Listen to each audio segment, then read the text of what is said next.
Hello everyone, welcome back to my channel Viman SKC and happy Janmashtami to all of you. तो basically यार आज मैंने सोचा काइनेमेटिक्स का एक नया चैप्टर, मतलब काइनेमेटिक्स को स्किप करके एक नया चैप्टर स्टार्ट किया जाए। तो मैंने सोचा आज मैं Newton laws of motion start करूंगा।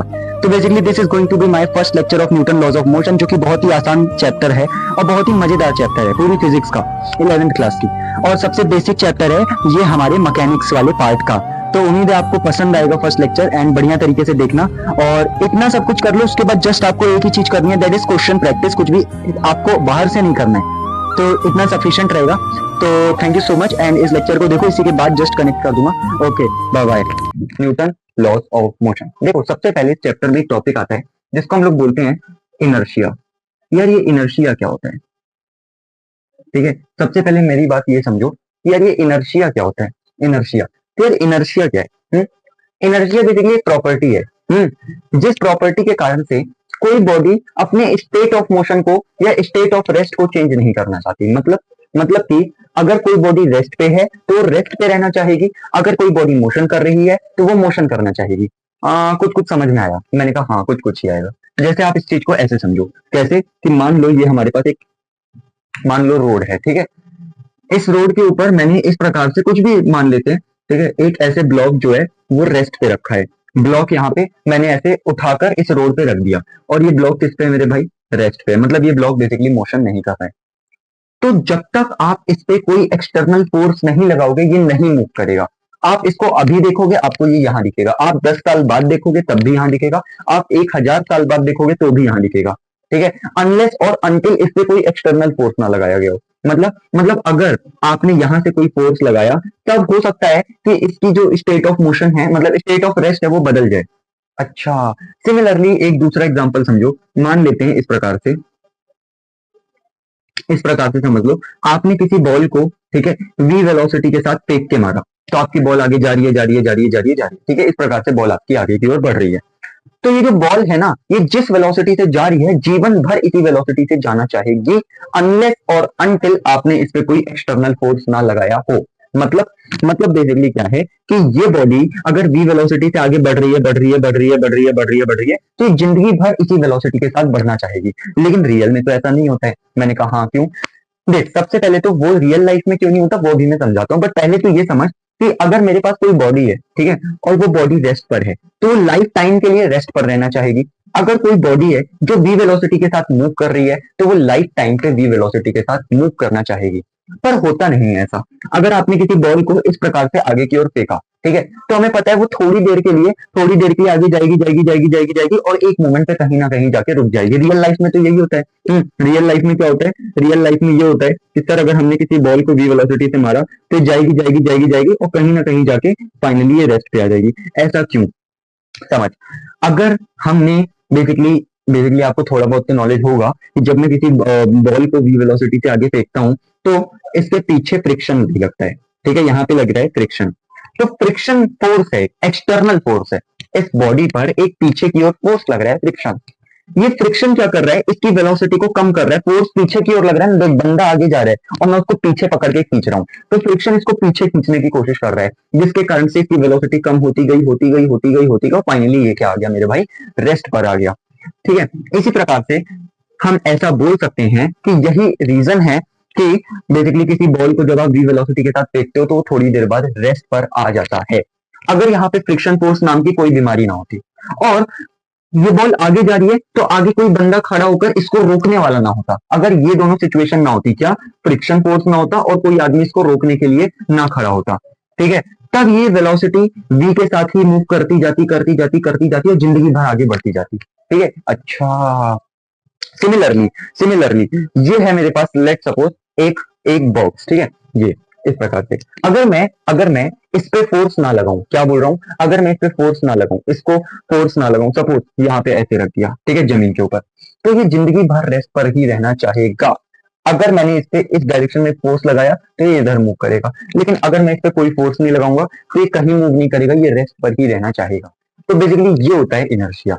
तो इनर्शिया को हम डिफाइन भी कर सकते हैं, क्या? कि सर ये एक प्रॉपर्टी है, ठीक है, bye virtue body body does not want to change its state of rest या फिर मोशन। समझ में आया? आप इसको ऐसे लिख सकते हो कि इनर्शिया एक प्रॉपर्टी है बाय वर्च्यू, इसका मतलब होता है जिस गुण की वजह से, एक ऐसी प्रॉपर्टी है जिस गुण की वजह से बॉडी जो है वो अपना स्टेट ऑफ रेस्ट या स्टेट ऑफ मोशन चेंज नहीं करना चाहती। मतलब कोई बॉडी रेस्ट पर है तो वो रेस्ट पर रहना चाहती है, कोई बॉडी मोशन में है तो मोशन पे रहना चाहती है। इतना समझ में आया? एक बार देख लो, आगे बढ़ते हैं। तो उम्मीद है ये चीज आपको समझ में आ गई होगी। तो बेसिकली इनर्शिया को आप ऐसे भी लिख सकते हो कि एक ऐसी प्रॉपर्टी है जिसमें बॉडी क्या करता है, अपने स्टेट को चेंज करता है। यार जानते हो ये जो चीज है ना, state of rest, state of motion, ये गलत नहीं है, लेकिन इसको आप ना भी मेंशन करो तो भी सही है। क्यों? State basically by virtue body does not want to change its state, that's it. इतना ही लिख लो, क्योंकि स्टेट से ये चीज क्लियर हो जाती है कि कौन सी स्टेट, स्टेट ऑफ रेस्ट भी हो सकता है, स्टेट ऑफ मोशन भी हो सकता है, और स्टेट ऑफ डायरेक्शन वगैरह भी हो सकता है। वो क्या होता है सर? मैंने कहा अभी बताता हूँ। मान ले कि ये मेरे पास क्या है, एक मार्कर है, ये ऐसे डायरेक्ट है ना, इस प्रकार से आगे की ओर बढ़ रहा है, डिंग डिंग डिंग डिंग डिंग डिंग।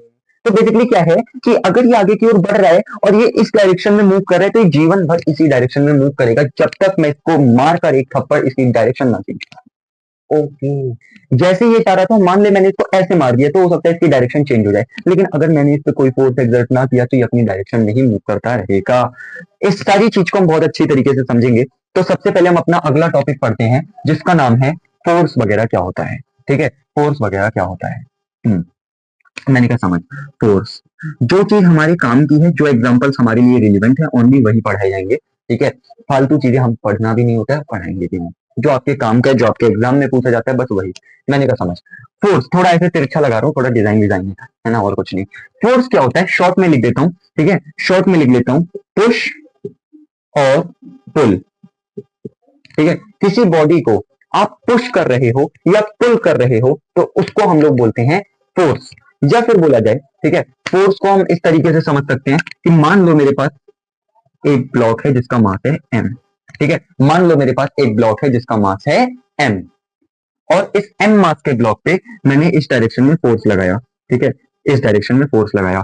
अब क्या हुआ, जब आपने इधर फोर्स लगाया F, तो ये इस साइड में मूव करने लगा। तो आपने बेसिकली क्या किया, आपने आपने इस चीज को ऐसे समझना कि हमारे पास ये था ब्लॉक, मैंने कहा इस पे मैंने इस डायरेक्शन में फोर्स लगाया तो ये इस डायरेक्शन में मूव कर रहा है। ये देखो, ये देखो, देखो, देखो, देखो, कर रहा है ना, कर रहा है ना, कर रहा है ना। मैंने कहा ऐसा भी तो हो सकता है क्या कि कोई बंदा है जो बॉडी है, मान लो इस प्रकार से, जो आगे की ओर मूव कर रही है v वेलोसिटी के साथ।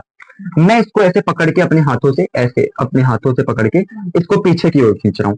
तो मैं क्या कर रहा हूं, इसको पुल कर रहा हूं, पुल कर रहा हूं। तो ये भी एक हिसाब से फोर्स का ही एग्जांपल है। अच्छा, तो यार एक बात समझ, जब कोई बॉडी रेस्ट पे थी तो फोर्स ने उसको मोशन में ले आया, जब कोई बॉडी मोशन में थी तो फोर्स पीछे खींच रहा है। देख, ये बॉल आगे जा रही है, जा रही है, जा रही है, जा रही है, और मैं उसको पीछे खींच रहा हूँ, खींच रहा हूँ, तो एक मोमेंट में उसकी वेलोसिटी कम होगी होगी होगी होगी और फाइनली वो रेस्ट पर आ जाएगा। इसका मतलब क्या है, फोर्स के कारण बॉडी का जो बेसिकली स्टेट है वो चेंज हो रहा है। बॉडी रेस्ट पर है तो मोशन में हो जा रही है, मोशन पर है तो रेस्ट पे हो जा रही है। लेकिन हमेशा ऐसा होगा क्या? बिल्कुल पॉसिबल नहीं है। मैंने कहा कैसे, देख ये जो व्हाइट बोर्ड है ये एक दीवार में फिट है। अब तू क्या कर, इस पे ऐसे फोर्स लगा, ये देख भाई, पूरी जान लगा दी मैंने। ठीक है, लेकिन एक बात बता, जब मैंने इस पे फोर्स लगाया, इस पर भाई साहब, तो क्या ये बोर्ड पीछे की ओर गया?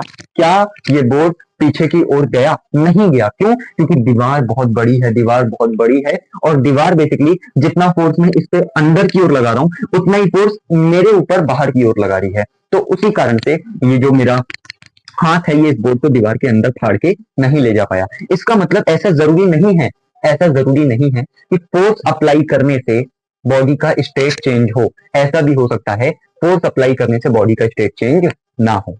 ठीक है, अच्छा, जैसे वही एग्जांपल मैं आपको आपके सामने रख देता हूं कि ये हमारे पास लेट सपोज एक बहुत बड़ा सा 1000 केजी का ब्लॉक है। ठीक है, ये 1000 केजी मान लेते हैं, और आप हो ये पिद्दी से, ठीक है, आप इस पे लगाने लगे फोर्स। तो क्या आप इसको धक्का दे पाओगे? क्या आप इसको बोर्ड के उस साइड ले जा पाओगे? आंसर है नहीं। अच्छा, इसको इतना बड़ा छोड़ो, इसको मान लो ये बस इतना है। क्या आप इसको धक्का दे पाओगे? नहीं। क्यों? मान लो आपका आपका वजन है 60 केजी, लेकिन ये तो 1000 केजी का है ना यार। हाँ, तो यार हमने एक बात मेरे मन में आई कि यार जब मैंने इस ब्लॉक पे फोर्स लगाया तो ये ब्लॉक आगे की ओर गया, ठीक है, आगे की ओर नहीं गया, सॉरी। तो क्या मैंने इस पे फोर्स लगाया? आंसर है हाँ, आपने इस पे फोर्स लगाया, लेकिन आपके फोर्स से इसकी स्टेट चेंज नहीं हुई क्योंकि इसका मास बहुत ज्यादा था, ठीक है। इसका मतलब ये जो मास है ये रेस्ट पे था और ये रेस्ट पे ही रहना चाहता है। इनर्शिया वाली बात है ना, कोई चीज रेस्ट पर है तो रेस्ट पे रहना चाहती है, मोशन में है तो मोशन पे रहना चाहती है, जब तक कि उस पर एक्सटर्नल फोर्स ना लगाए। तो यहाँ से मुझे एक बात समझ में आई इस वाले एग्जाम्पल से कि सर अगर ऐसा होता कि ये 60 kg का आदमी है, मैंने कहा हाँ, और ये क्या कर रहा है, ये एक 40 kg के ब्लॉक को आगे की ओर धक्का दे रहा है, तो ये ब्लॉक आगे की ओर आराम से मूव कर जाता, क्योंकि देख देख देख देख मैं 60 kg का हूं, मैंने कहा हाँ, और मेरे सामने एक ब्लॉक है जो 40 kg का, मान लो यहाँ एज्यूम कर लो एक ब्लॉक है, तो मैं इसको धक्का दे सकता हूँ क्योंकि मेरा मास ज्यादा है। लेकिन यार ये जो ब्लॉक है, ठीक है, इनर्शिया कहती है कि अगर ये रेस्ट पे है, ये 40 kg वाला ब्लॉक, देख यहाँ पे ड्रॉ कर रहा हूँ, ये 40 kg वाला ब्लॉक है और ये ऊपर है 1000 kg वाला ब्लॉक, ठीक है। इनर्शिया कहती है कि 40 kg वाला ब्लॉक रेस्ट पर है तो रेस्ट पे रहना चाहता है, इनर्शिया कहती है 1000 kg वाला ब्लॉक रेस्ट पर है तो रेस्ट पे रहना चाहता है, जब तक कि उस पर कोई एक्सटर्नल फोर्स ना लगाया जाए। मैंने कहा एग्जैक्टली जब तक इस पर कोई एक्सटर्नल फोर्स ना लगाया जाए। लेकिन जब मैंने इस पे फोर्स लगाया, ठीक है, तो ये मूव कर गया, लेकिन जब मैंने इस पे फोर्स लगाया तो ये मूव नहीं किया। क्यों? क्योंकि इसका मास ज्यादा है। इसका मतलब कि मास ज्यादा है इसका, तो इसका मतलब कि उस बॉडी की इनर्शिया ज्यादा होगी जिसका मास ज्यादा होगा। तो मैं एक पॉइंट यहाँ पे लिख देता हूँ, नोट का पॉइंट, ठीक है, नोट का पॉइंट मैं यहाँ पे लिख दे रहा हूँ, जो कि आपको नोट करना है कि inertia inertia is measured by mass of body. Writing बड़ी गंदी लिख रहा हूँ बट चलो ठीक है, ठीक है, हमें तो समझने से मतलब है, अभी अच्छे से लिखूंगा, ठीक है। मतलब ये पॉइंट आपको नोट करना है कि इनर्शिया जो है, ठीक है, इनर्शिया जो है वो मास ऑफ बॉडी से मेजर की जाती है। इसका मतलब क्या है? इसका मतलब है तू ऐसे समझ, तू किसी पहाड़ी इलाके पे जा रहा है, ऊपर ढलान से तेरी तरफ एक छोटा सा कंकड़ आ रहा है, तो वो कंकड़ तेरी तरफ आ रहा है और तू उसकी तरफ, तो तू तो आराम से एक टांग से एक पैर से, देख ऐसे जा रहा था मैं, और सामने से कंकड़ आ रहा था, मैंने इसको अपने एक पैर से रोक लिया। लेकिन अब ऐसा एज्यूम कर क्या कि एक बहुत बड़ी सी चट्टान है 1000 kg की और वो तेरी तरफ आ रही है, आ रही है, आ रही है, तो क्या एक टांग से तू उस चट्टान को रोक पाएगा?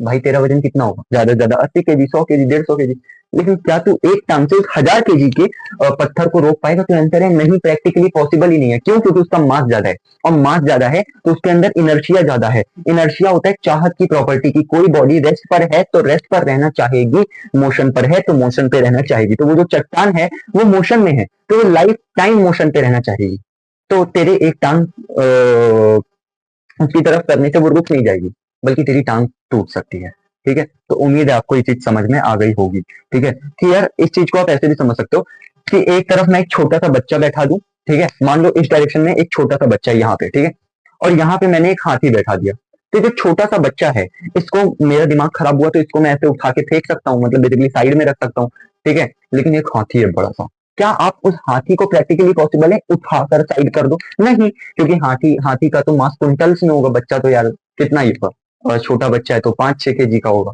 है ना। तो यही चीज है कि यार हाथी के अंदर रेस्ट पे रहने की चाहत ज्यादा है बच्चे को देखते हुए। क्यों? क्योंकि हाथी का मास ज्यादा है। उम्मीद है आपको ये पूरा फंडा बिल्कुल बेसिक से क्लियर हो जाएगा, ठीक है, इतना आप नोट कर लो। तो मेरे भाई अब हम लोग पढ़ने जा रहे हैं अपना अगला टॉपिक, जिसको मैं बोलता हूँ मोमेंटम। मोमेंटम मैं लिख लेता हूँ सबसे पहले, MOMENTUM। तो मेरे भाई समझ, मोमेंटम क्या होता है? सर मोमेंटम जो है ना, ये एक वेक्टर क्वांटिटी है। मैंने कहा अच्छा, इसको रिप्रेजेंट किया जाता है P से, P के ऊपर वेक्टर, तो ये होता है मोमेंटम का सिंबल। मोमेंटम को हमने डिफाइन कर रखा है मास into velocity.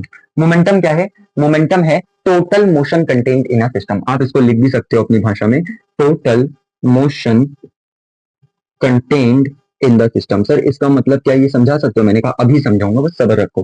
Total motion contained in a system, मैंने कहा अच्छा, इसका मतलब किसी सिस्टम के अंदर टोटल कितना मोशन कंटेन है उसको हम लोग बोल सकते हैं मोमेंटम। मैंने कहा ठीक है भाई, इतनी बात तो मुझे बहुत अच्छी तरीके से समझ में आ गई।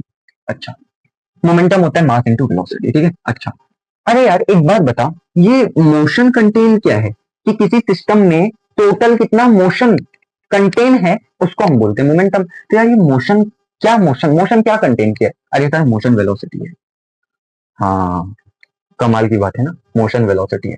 लेकिन याद रखना सिर्फ वेलोसिटी को यहाँ मोशन नहीं कहा गया, इस डेफिनेशन में मोशन का मतलब मास से भी है। क्यों? क्योंकि भाई मास भी मोशन से रिलेट करता है? मास मोशन से कब से रिलेट करने लगा? आपने बोला कि मोमेंटम होता है कितना मोशन किसी सिस्टम के अंदर कंटेन है।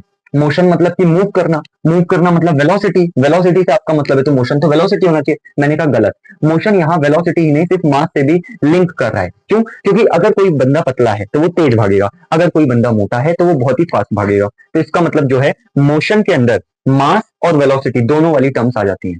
तो हमने ऐसा डिफाइन किया कि total motion contain in a system that is called momentum.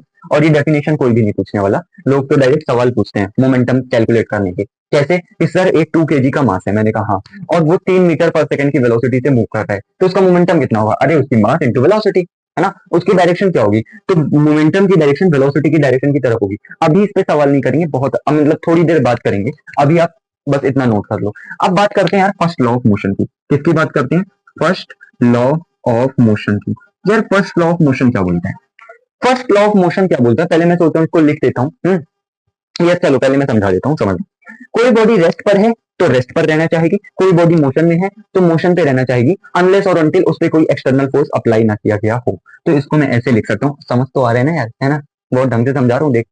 तो क्या बोल रहे हैं कि फर्स्ट लॉ को हम ऐसे डिफाइन करते हैं, ठीक है? It is the property, it is the property by which body does not change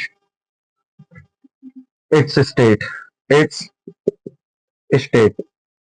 लिख सकते हो आप पूरा, स्टेट ऑफ रेस्ट या फिर motion, unless external force applied to it. ये जो अभी मैंने इनर्शिया वाली कहानी समझाई थी वो इसी में आती है कि मतलब बेसिकली फर्स्ट लॉ बोलता है कि अगर कोई बॉडी रेस्ट पर है तो वो रेस्ट पर रहना चाहेगा, अगर कोई बॉडी मोशन में है तो वो मोशन में रहना चाहेगा, अनलेस और अनटिल उस पर कोई एक्सटर्नल फोर्स अप्लाई ना किया गया हो। मतलब कि यार हमारे सामने एक कार है। ये रही हमारे सामने car. Although car is not a good example, लेकिन समझने के लिए काफी है कि अगर ये कार है और ये कार एक रोड पर मूव कर रही है आगे, ठीक है, कुछ भी वेलोसिटी के साथ, तो ये जीवन भर ऐसे ही मूव करती रहेगी अगर इसको मैंने रोका ना। कंडीशन क्या है? आइडल कार होनी चाहिए, मतलब ये एक ऐसी कार है सपोज जिसमें पेट्रोल नहीं लगता, पेट्रोल कभी खत्म नहीं होता, इंजन इसका हमेशा वर्क करता है। तो अगर ऐसी कंडीशन है तो ये कार जीवन भर मूव करती रहेगी। अगर आपने आगे से इस पे फोर्स लगाया, ठीक है, अगर हम आगे मान लो ऐसे खड़े हो गए और हमने इस पे फोर्स लगाया, तब चांसेस हैं इस कार के रुकने की। लेकिन अगर हमने कोई एक्सटर्नल फोर्स नहीं लगाया तब ये कार हमेशा ऐसे मूव करती रहेगी। Although car is not a practical example, क्योंकि कार के अंदर पेट्रोल भी होता है, इंजन भी होता है, वो भी एक टाइम पे गर्म होकर खराब हो सकता है, ठीक है, इंजन वगैरह। तो लेकिन हाँ, अगर आइडल कार मान ले कि एक ऐसी कार जिसको जिसको इंजन की जरूरत नहीं है, जिसको पेट्रोल की जरूरत नहीं है, तो वो इसका बहुत बढ़िया एग्जाम्पल हो जाए। ऐसे ही अगर कोई बॉडी रेस्ट पर है तो वो रेस्ट पर भी रहना चाहेगी, अगर कोई बॉडी मोशन पे है तो मोशन पे भी रहना चाहेगी। अच्छा, रेस्ट पर ऐसे समझ लो कि हमारे सामने एक फुटबॉल है। और ये जो फुटबॉल है ये ग्राउंड पर ऐसे पड़ी हुई है, तो यार ये फुटबॉल जीवन भर ऐसे ही पड़ी रहना चाहेगी जब तक इसको कोई छेड़छाड़ के इसको इस पर कोई फोर्स ना अप्लाई करे तब तक। अच्छा ठीक है, तो इसका क्या मतलब है? अभी तो हमने इनर्शिया पढ़ा, तो इनर्शिया की डेफिनेशन, फर्स्ट लॉ की डेफिनेशन में अंतर क्या? मैंने कहा कोई अंतर नहीं है। इनर्शिया और फर्स्ट लॉ सेम ही तो है यार। फर्स्ट लॉ भी तो इनर्शिया को डिफाइन कर रहा है कि कोई बॉडी रेस्ट पर है, रेस्ट पे रहना चाहिए, मोशन में है तो मोशन में रहना चाहिए।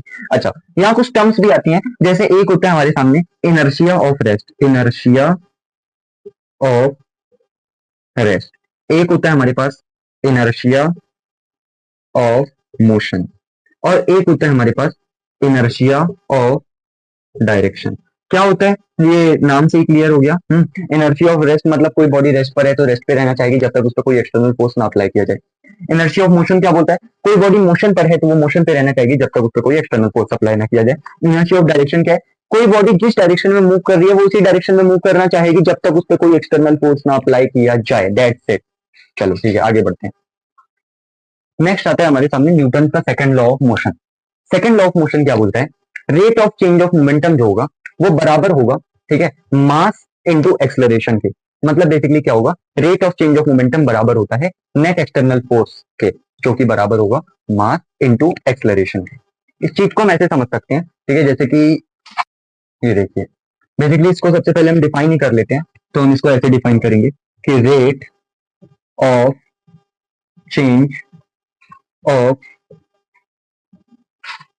Momentum is equal to net external force acting on the body. ठीक है, कि बेसिकली जो rate of change of momentum होता है वो बराबर होता है नेट एक्सटर्नल फोर्स जो किसी बॉडी के ऊपर एक्ट कर रही है। अब ऐसे डेफिनेशन से तो ये चीज समझ में आएगी भी नहीं जब तक इस चीज को हम लोग ढंग से समझते नहीं है theoretically.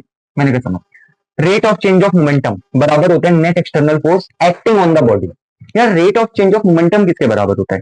Rate of change of momentum होता है basically dp by d t. तो वो क्या बोल रहा है कि जो rate of change of momentum है ना वो बराबर है नेट एक्सटर्नल फोर्स के। इसका मतलब जो एफ नेट एक्सटर्नल होगा ये बराबर होगा डीपी बाई डी टी के। किसके बराबर होगा? डीपी बाई डी टी के। ये एफ नेट क्या है समझ रहे हैं ना, नेट फोर्स।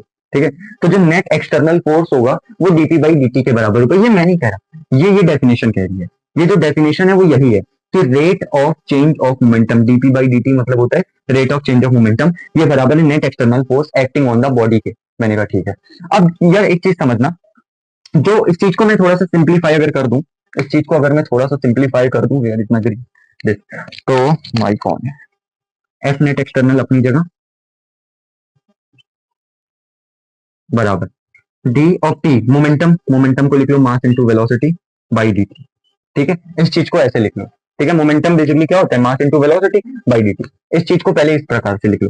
जैसे ही मैंने इस चीज को ऐसे लिखा तो मैं बोल दूं इफ मास इज कांस्टेंट।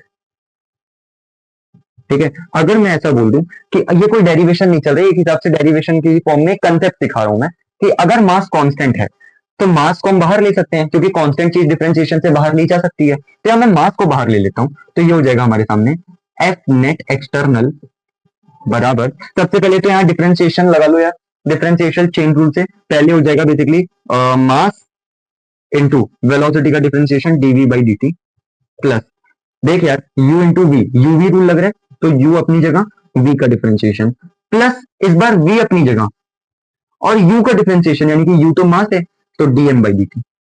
ये तो सिंपल चीज है, ये चीज एक्सप्लेन करने की जरूरत नहीं है, यहाँ पे यूवी रूल लग गया है। अब मैं बोल रहा हूँ कि यार अगर मास कांस्टेंट है तो मास कांस्टेंट होने का क्या मतलब है कि कांस्टेंट चीज का डिफरेंशिएशन क्या होता है मेरे भाई? जीरो होता है। तो इसका मतलब कि यहाँ dm बाई dt की वैल्यू क्या हो गई? जीरो हो गई। जैसे ही आपने ये चीज समझ ली dm बाई dt की वैल्यू जीरो हो गई तो आप सिंपली बोल दो कि जो सर एफ नेट एक्सटर्नल होगा ना वो बराबर होगा mass into dv by dt। ये क्या है? Rate of change of velocity, जिसको हम क्या बोलते हैं? एक्सेलरेशन। तो यहाँ से ये चीज डिफाइन हो जाती है। तो जैसे ही अगर कोई बच्चा बोल रहा है कि सेकंड लॉ होता है F equal to m a, तो वो गलत है क्योंकि सेकंड लॉ कभी ये बोलता ही नहीं है कि मैं F equal to m a हूं। नहीं, F equal to m a तो तब है अगर मास कांस्टेंट है। अगर मास कांस्टेंट है तब आप ये बोलो ना F equal to m a है। अगर मास कांस्टेंट नहीं है, इसी को बोलते हैं अधूरा ज्ञान कि F equal to m a is not second law. नहीं, ये तो तब कहलाएगा जब मास कांस्टेंट है। अगर मेरा मास कांस्टेंट नहीं है तो मैं बोलूंगा कि simple simple rate of change of momentum बराबर होता है एफ नेट एक्सटर्नल। और अगर इन जनरल भी कोई मेरे से बोले कि सेकंड लॉ क्या होता है तो मैं बोलूंगा rate of change of momentum equal to basically net external force. अगर कोई बोल रहा है एफ नेट का होता है मास इनटू एक्सेलरेशन, वो गलत है क्योंकि वो अधूरा ज्ञान है। वो कब होता है? वो तब होता है जब मास कांस्टेंट हो। अगर मैं आपसे बोलूं सेकंड लॉ क्या होता है तो आप बोलोगे rate of change of momentum net external force के बराबर होता है। तो नेट एक्सटर्नल फोर्स है rate of change of momentum. Mass वाली बात कब आती है? अगर मैं बोलूं मास कांस्टेंट है तब बताओ क्या होगा? तब आप बोल दो एफ इक्वल टू एम। तो यहाँ पे ये वाला जो फॉर्मूला है ये पूरे चैप्टर में टिका है। इस पूरे चैप्टर में इससे बहुत सवाल आते हैं F equal to m a से। और F equal to m a याद रखना तभी लगा सकते हैं जब हमारा मास क्या हो मेरे भाई? कांस्टेंट हो। मतलब अगर मैं आपको एक ऐसा सवाल दे दूं कि हमारे पास लेट सपोज एक इस प्रकार से डिब्बे वाली गाड़ी है, मैंने कहा, और इसकी छत खुली हुई है और ये आगे की ओर मूव कर रही है। ठीक है, ए एक्सेलरेशन के साथ। ठीक है, इसका एक्सेलरेशन आगे की ओर क्या है मेरे भाई? ए है। तो यार इस केस में अगर मैं बोल दूं कि इस गाड़ी का मास है m, ठीक है, इस गाड़ी का मास है m, तो क्या f equal to m a होगा? मैंने कहा exactly f equal to m a होगा। लेकिन अगर मैं बोल दूं क्या, अगर मैं बोल दूं कि यहां पर ऐसे टिप टिप टिप टिप पानी बरसने लगा और पानी बरसने लगा, धीरे धीरे पानी का लेवल इसके अंदर बढ़ने लगा, तो अब इस केस में मैं F इक्वल टू ma नहीं बोल सकता। क्यों? क्योंकि इस केस में मास कांस्टेंट नहीं है। नहीं, मास तो कांस्टेंट है इस गाड़ी का, हाँ, लेकिन क्योंकि बारिश का पानी इकट्ठा हो रहा है तो अब इसका मास धीरे धीरे इंक्रीज कर रहा है, तो अब हम F इक्वल टू ma नहीं लगा सकते। इसका मतलब इस वाले केस में F इक्वल टू ma नहीं लगाया जा सकता अगर बारिश हो रही है। सिमिलरली एक टॉपिक होता है रॉकेट प्रपल्शन वाला, ये इसका पहला एग्जांपल यहाँ करवा देता हूँ, दूसरा यहाँ पे करवा देता हूँ। तो यार समझ, रॉकेट प्रपल्शन क्या होता है पहले मैं ड्रॉ कर लेता हूँ फिर समझाता हूँ। देख, इस प्रकार से कहानी होती है। हमारे सामने कोई रॉकेट है, और ये रॉकेट ए एक्सेलरेशन के साथ हवा में उड़ रहा है। तो यहाँ पर भी F इक्वल टू ma नहीं लगाया जा सकता। कोई बोल रहा है क्यों नहीं लगाया जा सकता? क्योंकि जब ये रॉकेट ऊपर उड़ रहा है तो इसका इंजन धीरे धीरे कम हो रहा है। इंजन कम होने का मतलब इसका मास जो है वो धीरे धीरे क्या हो रहा है, कम हो रहा है। अब मास कम हो रहा है तो मास कांस्टेंट नहीं है, तो F इक्वल टू ma नहीं लगा सकते। मतलब F इक्वल टू ma तभी लगाएंगे जब मास हमारा क्या हो, कांस्टेंट हो। इतना नोट कर लो। तो बेसिकली अब हम लोग आगे बढ़ते हैं। तो अब क्या है कि जो फोर्सेस हैं हमारे नेचर में वो चार फॉर्म में एग्जिस्ट करते हैं, ठीक है। तो वही चार हमें बेसिकली अपने सिलेबस के अकॉर्डिंग थोड़ा बहुत देखना है, ज्यादा नहीं। अभी तो बस मैं इंट्रोड्यूस करूंगा। जैसे देखो, एक होता है हमारे सामने फोर्स, कौन सा? पहला, दूसरा, तीसरा और चौथा। तो सबसे पहला फोर्स हमारे सामने आता है strong nuclear force. Strong nuclear force. एक है हमारे पास वीक न्यूक्लियर फोर्स। और ये दोनों फोर्सेस तो 11th क्लास में पूछे भी नहीं जाते, मतलब 11th क्लास में हमें पढ़ना ही नहीं है। एक होता है हमारे पास ग्रेविटेशन फोर्स, ठीक है। ग्रेविटेशन फोर्स मतलब वो समझ रहे हो ना, वो mg वाला जो फोर्स होता है, mg वाले फोर्स को बोलते हैं ग्रेविटेशन फोर्स। और एक होता है हमारे सामने इलेक्ट्रोमैग्नेटिक फोर्स। तो मतलब वो जो फोर्स है mg वाला, वो ग्रेविटेशन के अंदर आता है। इलेक्ट्रोमैग्नेटिक के अंदर जैसे नॉर्मल आ गया, टेंशन आ गया, ठीक है, और इलेक्ट्रोस्टैटिक आ गया। तो ये कुछ एग्जांपल हो जाते हैं। तो ये हम बोल सकते हैं, इनको हम प्यार से बोलते हैं four fundamental types of force. Four fundamental types of force. ये फोर्स के चार फंडामेंटल टाइप हैं। स्ट्रॉन्ग न्यूक्लियर, वीक न्यूक्लियर जो कि अभी हमें पढ़ना भी नहीं है, ग्रेविटेशन जो कि हम बहुत आगे जाके पढ़ेंगे, बेसिकली थोड़ा बहुत आइडिया ले लेंगे, इलेक्ट्रोमैग्नेटिक फोर्स। तो ये चार फंडामेंटल नेचर हैं फोर्स के, तो इसको भी नोट कर लो। और ये चीज दिख रही होगी, four fundamental types of force लिखा है। अब हमारे सामने आता है न्यूटन का third law of motion. Third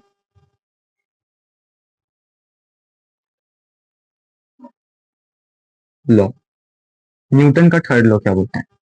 देखो, न्यूटन का जो थर्ड लॉ है, ठीक है, ये 9th क्लास में आपने कहीं ना कहीं पढ़ा होगा, 9th क्लास के ही लॉज हैं ये। तो क्या ये 11th में है? अबे भर भर के सवाल आते हैं, सारी चीजें सब कुछ पता होना चाहिए ना यार, बेसिक से। तो देख, न्यूटन का थर्ड लॉ क्या होता है, समझ। न्यूटन का थर्ड लॉ बोलता है every action has an equal and opposite reaction. आपने तो यही पढ़ा है ना, लेकिन ये अधूरी डेफिनेशन है। मतलब जो डेफिनेशन हमने पढ़ा था कि फॉर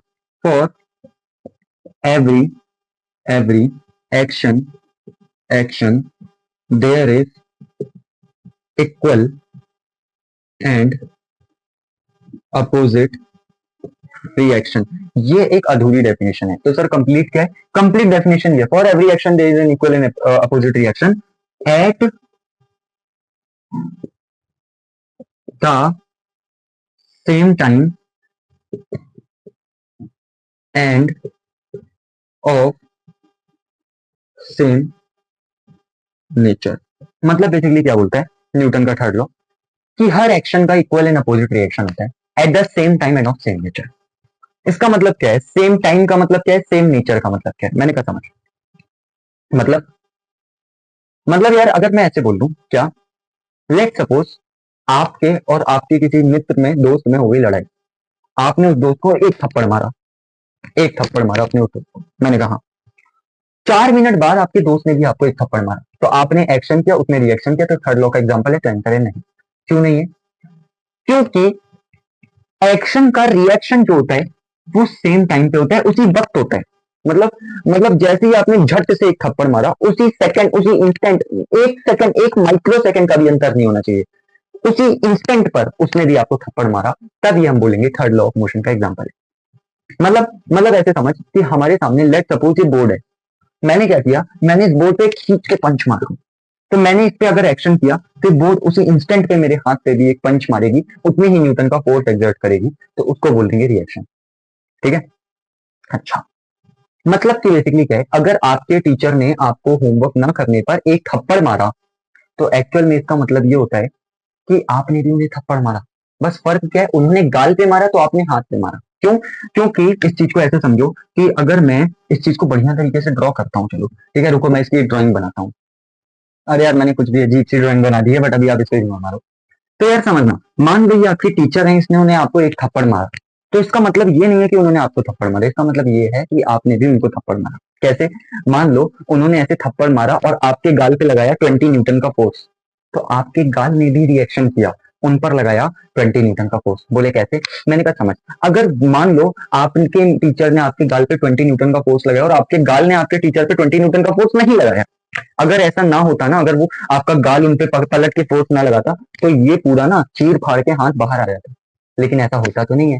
क्यों? क्योंकि हमारे टीचर ने जब हमें मारा, तो हमारे गाल ने भी उतना ही फोर्स उनके जैसे उन्होंने ऐसे मारा, तो हमारे गाल ने भी उतना ही फोर्स उन पे एक्सर्ट किया। ठीक है।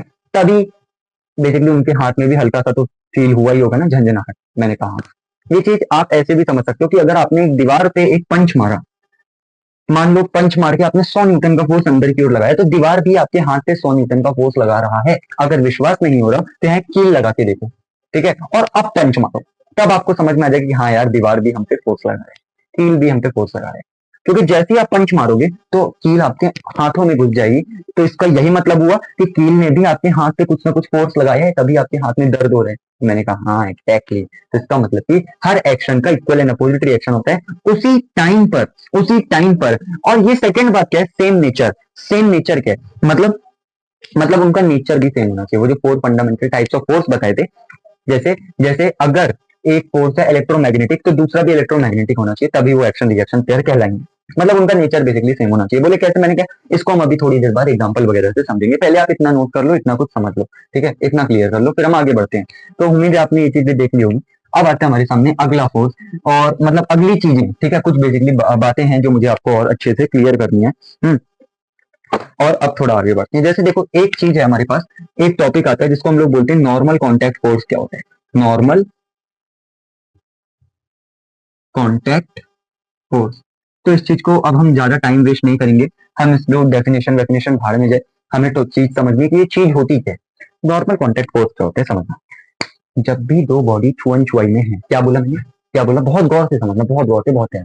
जब भी दो बॉडी छुअन छुआई में है, टचिंग में है, तो उनके बीच में नॉर्मल फोर्स लगेगा। है? ये क्या बात हुई? मैंने कहा यार ये तो वही बात हुई कि अगर मेरा हाथ इस दीवार के साथ टचिंग में है, छुअन छुआई में है, तो अगर मेरा हाथ इस पे फोर्स लगाएगा, तो दीवार भी मेरे हाथ पे फोर्स लगाएगी, normal contact force. Normal contact force हमेशा तभी लगता है जब दो बॉडी छुअन छुआई में हो, टचिंग में हो। मतलब अगर ये मार्कर है, ठीक है, तो इस पे अभी जमीन कोई भी नॉर्मल फोर्स नहीं लगाएगी। लेकिन अगर ये मार्कर इस प्रकार से जमीन पे रख दूं, तो अब जमीन इस पे नॉर्मल फोर्स लगाएगी। इंपॉर्टेंट क्या है, नॉर्मल फोर्स जो होता है, ठीक है, ये एक्ट कैसे करता है, तो ये एक्ट करता है, एक्ट्स टूवर्ड्स द बॉडी। ये बॉडी की ओर एक्ट करता है, मतलब ये बॉडी की तरफ जो है, ये वाला फोर्स बेसिकली क्या करता है मेरे भाई, एक्ट करता है। आप ऐसे समझो कि आपके सामने एक इस प्रकार से बॉल है जिसका मास है m। तो अभी सिर्फ और सिर्फ नॉर्मल कॉन्टैक्ट फोर्स समझना, ठीक है। अभी बाकी चीजों पे ध्यान मत दो। तो ये जो बॉल है, ये जमीन के साथ क्या है, छुअन छुआई में। तो इसका मतलब क्या होगा, ये बॉल क्योंकि जमीन के साथ छुअन छुआई में है, तो यहाँ पे जमीन क्या करेगी, इस बॉल पे इस प्रकार से एक नॉर्मल कॉन्टैक्ट फोर्स लगाएगी। और मैंने क्या बोला कि ये टूवर्ड्स द बॉडी लगता है, इसका मतलब इस बॉडी की तरफ एक लाइन खींच दो नॉर्मल की, तो ये हो जाएगा नॉर्मल कॉन्टैक्ट फोर्स। मैंने कहा अच्छा। ऐसे ही समझो कि अगर मैं बोल दूं कि यार हमारे सामने इस प्रकार से एक शेप है, ठीक है, ये कोई घर वर नहीं है, इसको शेप समझो। तो यानी कि क्योंकि ये शेप जमीन के साथ, ये जमीन है, जमीन के साथ छुअन छुआई में है, तो जमीन क्या करेगी, इस पे एक फोर्स लगाएगी नॉर्मल। जमीन क्या करेगी, इस पे एक फोर्स लगेगी नॉर्मल, मतलब इस बॉडी की तरफ एक फोर्स लगेगा, दैट इज नॉर्मल। अच्छा, मतलब ये कि आप इस चीज को ऐसे भी समझ सकते हो कि हमारे पास, let suppose this is a kind of block, है ना। अगर ये मेरे हाथ पे है, तो मेरे हाथ से इसकी तरफ, इस ब्लॉक की तरफ एक फोर्स लगेगा, नॉर्मल कॉन्टैक्ट फोर्स कैसे लगेगा, कुछ इस प्रकार से लगेगा, ऐसे, ठीक है, ऐसे लगेगा, ऐसे, ठीक है, इसकी तरफ लगेगा, मतलब इसकी जो चोंच है, ये जो एरो है ये बॉडी की तरफ होगी, क्योंकि ये फोर्स बॉडी की तरफ लगता है टुवर्ड। तो गाइस अभी हम लोग बेसिकली नॉर्मल कॉन्टैक्ट फोर्स को पढ़ रहे थे, अभी इसको थोड़ा सा आगे कंटिन्यू करते हैं, एक दो एग्जांपल और देख लो। जैसे मान लो यार कि मैं आपको एक एग्जांपल दे दूं, मैंने कहा क्या एग्जांपल दे दूं, ये रहा मेरे पास एक पेन, ठीक है, ये रहा मेरे पास एक पेन, ठीक है, और ये जो पेन है ये मैं इसके ऊपर ऐसे रखा हूं। तो अगर मैंने पेन को इस मास के ऊपर या फिर ब्लॉक समझ लो इसके ऊपर इस प्रकार से रखा है, तो इस पे भी तो नॉर्मल लगेगा। मैंने कहा वो ड्रॉ करके दिखाओ, तो मैंने कहा समझ, ठीक है, इसको आप ऐसे समझो कि आपके पास इस तरीके का एक प्लेन था, ठीक है, इस तरीके का एक प्लेन था, हाँ, और इस प्लेन के ऊपर आपने इस तरीके से पेन रख दिया, ठीक है।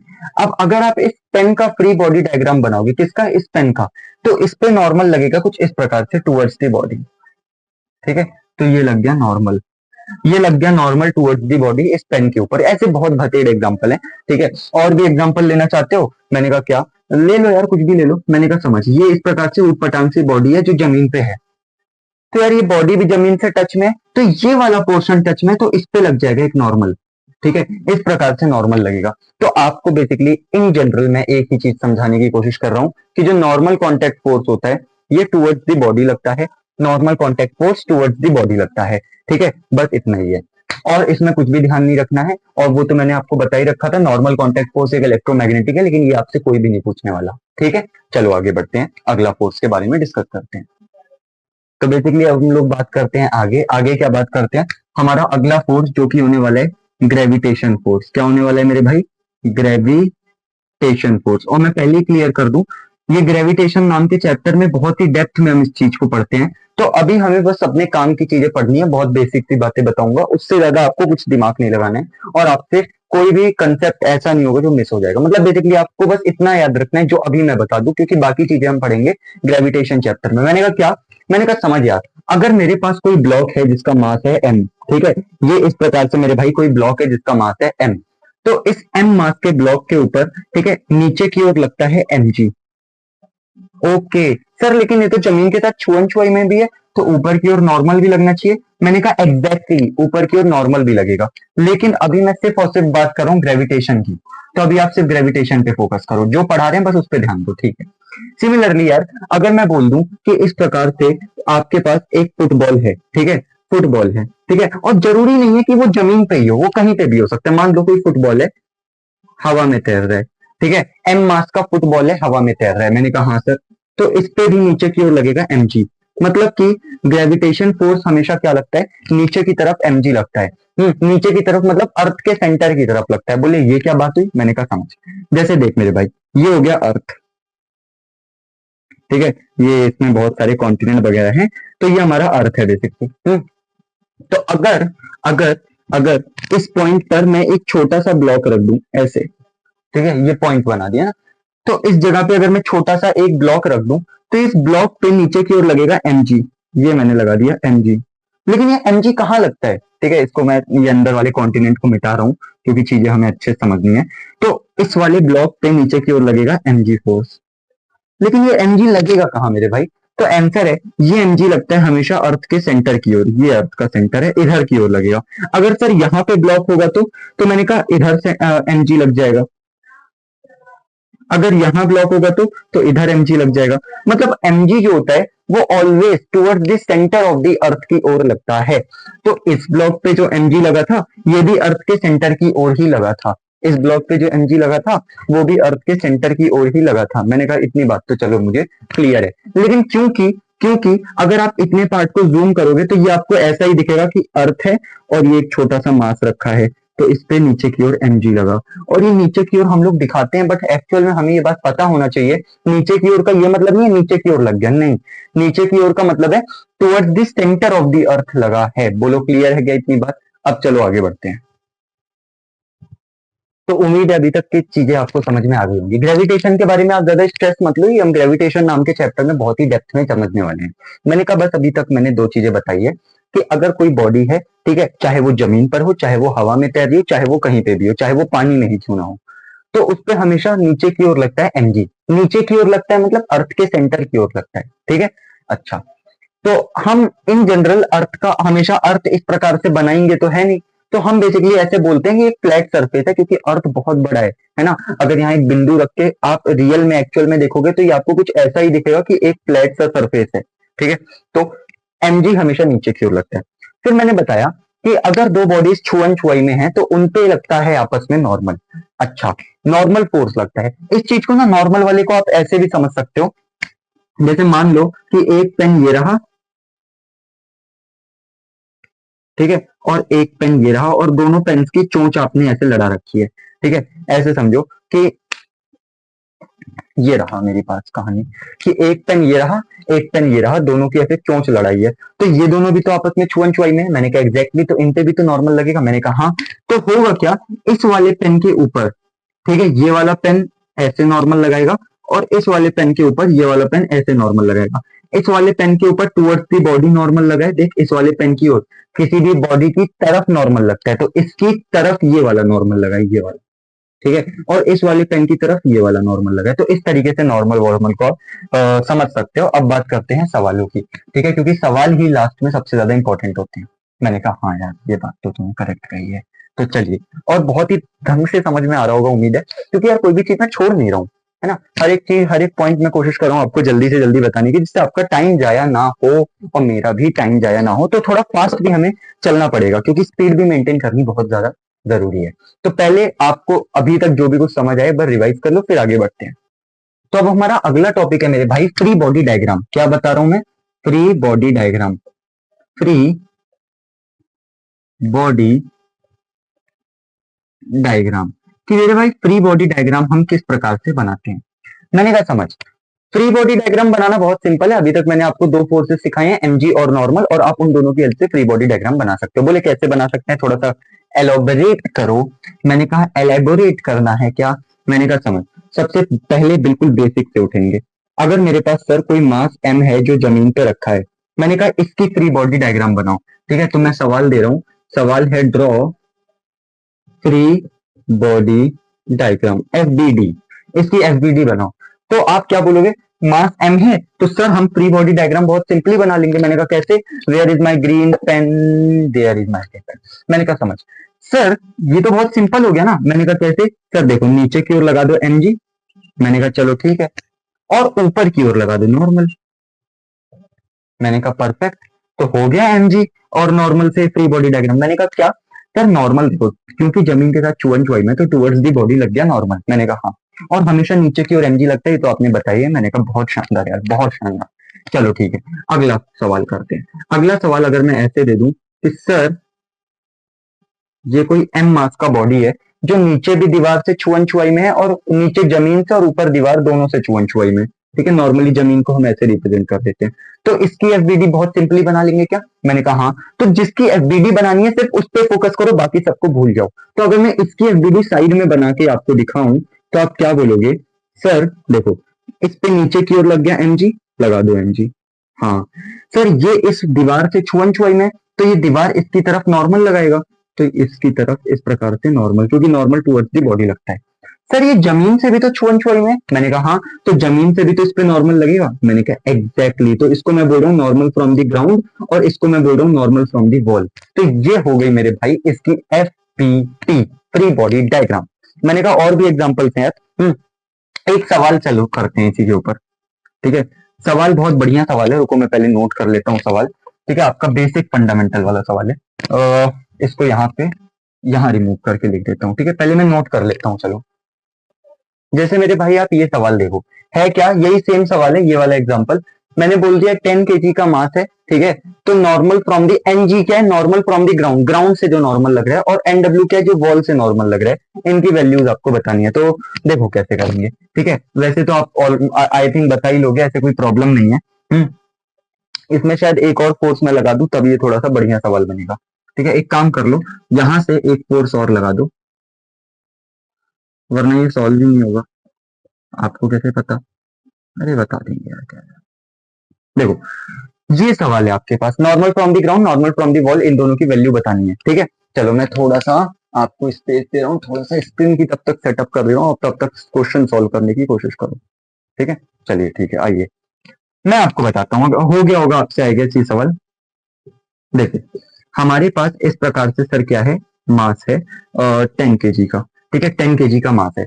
तो मैं आपसे बोल रहा हूँ जब भी नॉर्मल और टेंशन, ये एक एफबीडी है, अभी टेंशन भूल लो, टेंशन तो अभी पढ़ाया नहीं है।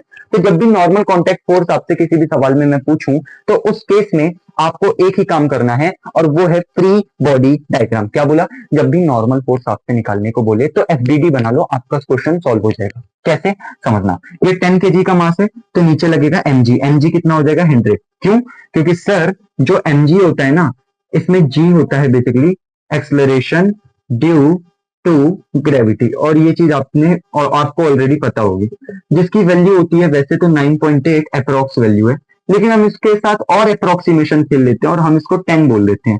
तो अगर आपको बेसिकली सवाल में 9.8 बोल रखा है जी की वैल्यू यूज करो, तो आप यही यूज करो, लेकिन अगर कुछ नहीं बोला तो आप 10 यूज कर लो फॉर इजी कैलकुलेशन।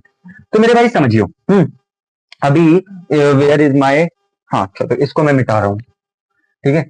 तो मेरे भाई समझ, mg 100 कैसे आ गया, मास 10 किलोग्राम है, देख यहाँ पे 10 kg का मास है, ठीक है, ये मैंने शो कर रखा है इस ब्लॉक के अंदर 10 kg लिख के कि ये ब्लॉक 10 kg का है। तो 10 इंटू, ठीक है, g की वैल्यू कितनी होगी, g की वैल्यू भी 10 ही होती है सर, कुछ ना बोला जाए फॉर इजी कैलकुलेशन हम 10 ले सकते हैं, तो 10 10 100, तो यानी कि ये वैल्यू कितनी आ गई मेरे भाई 100 आ गई। तो मैं ऐसा बोल दूं कि नीचे mg लग गया 100 का, हाँ सर, तो ऊपर सर लगेगा, क्योंकि ये जमीन के साथ छुअन छुआई में तो जमीन से नॉर्मल लगेगा, तो मैं यहां बोल रहा हूं नॉर्मल फ्रॉम द ग्राउंड, ठीक है। अच्छा एक और चीज समझ, सर इस साइड 60 न्यूटन का फोर्स लग रहा है, तो इसको भी मैं यहां ड्रॉ कर रहा हूं, तो इस साइड लगेगा सर F बराबर 60 न्यूटन, और सर वो इधर वॉल से कनेक्टेड है ना, ये वाली दीवार से वो छुअन छुआई में है, तो इधर लगेगा नॉर्मल फ्रॉम दी वॉल, ठीक है।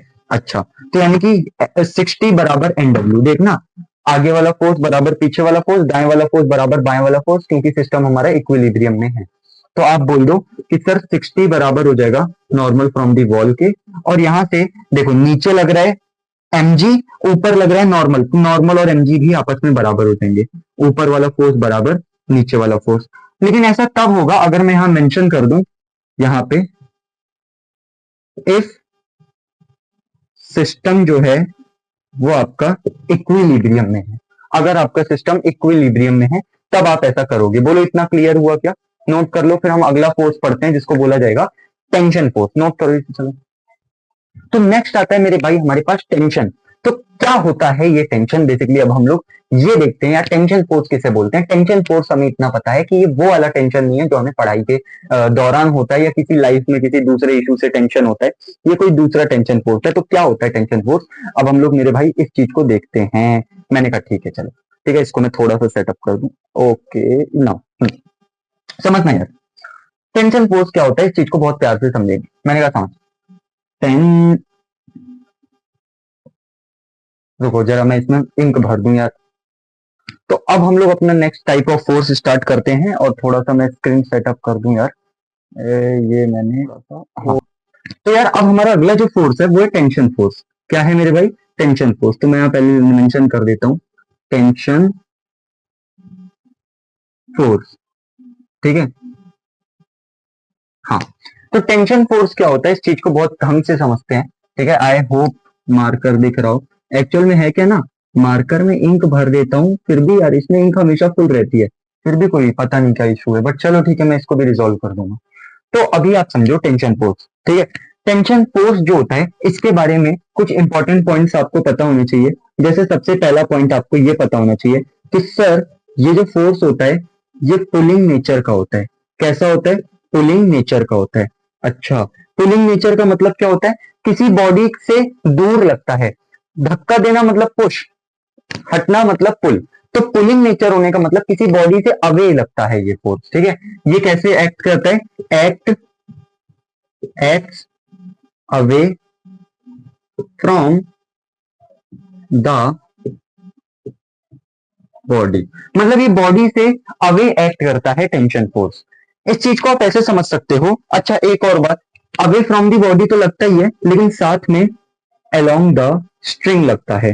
स्ट्रिंग मतलब होता है रस्सी। तो मतलब कि जो टेंशन फोर्स होता है मेरे भाई, सबसे पहले तो ये पुलिंग नेचर का होता है, ठीक है, खींचने वाला फोर्स होता है, ठीक है, बॉडी को अपनी तरफ खींचने की कोशिश करता है, ठीक है। और दूसरी बात, हमेशा बॉडी से दूर लगता है, away from the body, away मतलब हो गया दूर लगता है, और स्ट्रिंग की तरफ लगता है, मतलब अगर रस्सी है तभी टेंशन होगा, अगर रस्सी प्रेजेंट ही नहीं है तो टेंशन लगने के चांस ही नहीं है, मतलब टेंशन जो है वो रस्सी रहेगी तभी लगेगा, वरना टेंशन नहीं लग सकता। मैंने कहा अच्छा, इस चीज को समझाओ। मैंने कहा यार ऐसे समझो कि मान लो मैंने बोल दिया कि ये कोई मास m है, और ये इस प्रकार से किसी रस्सी से टंगा हुआ है, ये दीवार से रस्सी और रस्सी में मास टंगा है। तो अब हमें पता है अगर मैं इसका फ्री बॉडी डायग्राम बनाऊं तो इस पे नीचे की ओर लगेगा मेरे भाई mg। हाँ, और सर आपने एक चीज बताई थी क्या, छुअन छुआई जब भी होगी तो नॉर्मल भी लगेगा। मैंने कहा हाँ बताई तो थी। तो सर ये मास और ये रस्सी छुअन छुआई में है तो यहाँ नॉर्मल भी तो लगना चाहिए इसकी तरफ। मैंने कहा समझ, टेंशन के अंदर ही नॉर्मल आ जाता है। तो मैं यहाँ लिख रहा हूँ टेंशन, मैं लिख क्या रहा हूँ ये बोल ही देता हूँ कि आपको नॉर्मल अलग से रिप्रेजेंट करने की इस वाले केस में जरूरत नहीं है, क्योंकि टेंशन जो होता है ना उसी के अंदर नॉर्मल फोर्स भी आ जाता है। ठीक है, टेंशन बेसिकली रिजल्टेंट है नॉर्मल वगैरह का। अच्छा, तो यहाँ पे नॉर्मल फोर्स आप नहीं रिप्रेजेंट करोगे। हाँ, लेकिन अगर मैं यहाँ पे ऐसे जमीन बना दूं तो जमीन से और मास के बीच में तो नॉर्मल लगेगा, लेकिन जब टेंशन लगाओगे ना किसी बॉडी पे तो उस केस में उस जगह पर नॉर्मल लगाने की जरूरत नहीं है। मतलब मैं ये कहने की कोशिश कर रहा हूँ, गलती भी ये मत कर देना कि सर ये रस्सी थी अब नीचे लगा दिया हमने mg। मैंने कहा इतना तो क्लियर है। अब सर समझना, यहाँ पर क्योंकि मास m रस्सी से टच में है तो इसकी तरफ ऐसे एक नॉर्मल लगेगा, ये गलत है। क्यों? क्योंकि टेंशन जो फोर्स होता है उसी के अंदर नॉर्मल आ जाता है, तो अलग से नॉर्मल कभी भी रिप्रेजेंट नहीं किया जाता है। ओके सर, क्लियर हो गई इतनी बात। तो मतलब बेसिकली आप ये बता रहे हो क्या कि अगर टेंशन लग रहा है तो नॉर्मल नहीं लगाना? मैंने कहा हाँ यार बस यही बता रहा हूँ। तो समझ, अगर मैं इसकी फ्री बॉडी डायग्राम बनाऊं तो मास m के नीचे लग गया mg, और टेंशन कैसे लगता है? टेंशन लगता है अवे फ्रॉम दी बॉडी। तो यानी कि इस बॉडी का फ्री बॉडी डायग्राम बना रहा हूं तो इस पे ऊपर की ओर इस प्रकार से टेंशन लगेगा। ठीक है, टेंशन कैसे लगा? अवे फ्रॉम दी बॉडी, इस बॉडी से ऊपर की ओर यानी कि दूर। और एक बात समझियो, अलोंग द स्ट्रिंग लगता है। कहां लगता है? Along the string. तो इसी स्ट्रिंग के ऊपर लगेगा। अलोंग द स्ट्रिंग मतलब इसी के ऊपर लगेगा, इसी के साथ लगेगा। बोले अच्छा ये बात है टेंशन के बारे में। मैंने कहा हाँ। अब कुछ और सवाल देखते हैं, केसेस देखते हैं टेंशन के। जैसे कि अगर मैं बोल दूं कि यार मान लो कि हमारे पास इस तरीके का कोई केस है कि सर ये हो गया हमारे पास मास m। मैंने कहा हाँ ठीक है, इसको थोड़ा ढंग से ड्रॉ कर देता हूं। हाँ, मैंने कहा इसकी फ्री बॉडी डायग्राम बनाना, तो आप बोलोगे सर मास m है तो नीचे लगेगा mg। मैंने कहा क्यों? क्योंकि वो तो हमेशा ही नीचे लगता है। मैंने कहा ठीक है। और सर क्योंकि ये रस्सी प्रेजेंट है तो यहाँ टेंशन लगेगा और अवे फ्रॉम दी बॉडी लगता है टेंशन t। इसको t बोल देता हूँ या t1 बोल देता हूँ। तो इस वाली रस्सी से भी ऊपर की टेंशन लगेगा। ठीक है, जिसको मैं t2 बोल दे रहा हूँ। ठीक है, ठीक है। तो इस तरीके से इसका फ्री बॉडी डायग्राम बन गया। सर T1 T2 अलग अलग टेंशन है? मैंने कहा हाँ। क्यों? क्योंकि रस्सी अलग अलग है, तो अगर रस्सी सेम होगी तो टेंशन सेम होगा, रस्सी डिफरेंट होगी तो टेंशन डिफरेंट होगा। ठीक है, ये चीज तो आपको समझ में आ भी रही होगी, इसमें ऐसे कोई बड़ी बात नहीं है। मैंने कहा एक सवाल से जैसे आप समझो कि अगर मैं बोल दूं कि यार ये मेरे पास कोई 10 kg का मास है और मैं बोल रहा हूं फाइंड टेंशन, टेंशन की वैल्यू फाइंड करो, तो आप क्या बोलोगे? अगर ये पूरा सिस्टम इक्विलिब्रियम में है तो आप बोलोगे सर देखो नीचे लगा दो mg। मैंने कहा mg लग गया 100 न्यूटन का, क्योंकि mg क्या है? mg है बेसिकली फोर्स, और फोर्स की एसआई यूनिट क्या होती है? न्यूटन। तो नीचे लग गया mg 100 न्यूटन का, ऊपर लग गया मेरे भाई टेंशन। ठीक है, तो टेंशन और mg बराबर हो जाएंगे, तो टेंशन बराबर mg बराबर में 100। तो यहाँ से टेंशन की वैल्यू क्या आ गई मेरे भाई? 100। तो इस तरीके से सिंपल सिंपल सवाल बनते हैं, ये आप आराम से कर सकते हो। ठीक है, और भी सवाल देखते हैं। जैसे कि एक केस देखो ये वाला। ठीक है, केस बहुत बढ़िया केस है, कहाँ ड्रॉ कर दूं? चलो इसको मैं पहले एक काम करो, इतना नोट करो, कर लिया। अब मैं इसको मिटा रहा हूं। इसको आप ऐसे समझो, अगर मैं ऐसे बोल दूं ठीक है कि सर हमारे पास इस प्रकार से एक सिलेंडर है और इस सिलेंडर के अंदर यहां पर ठीक है एक रस्सी टंगी हुई थी जिसने इस तरीके से कुछ एंगल थीटा वीटा बनाया, उससे हमें वैसे कोई लेना देना।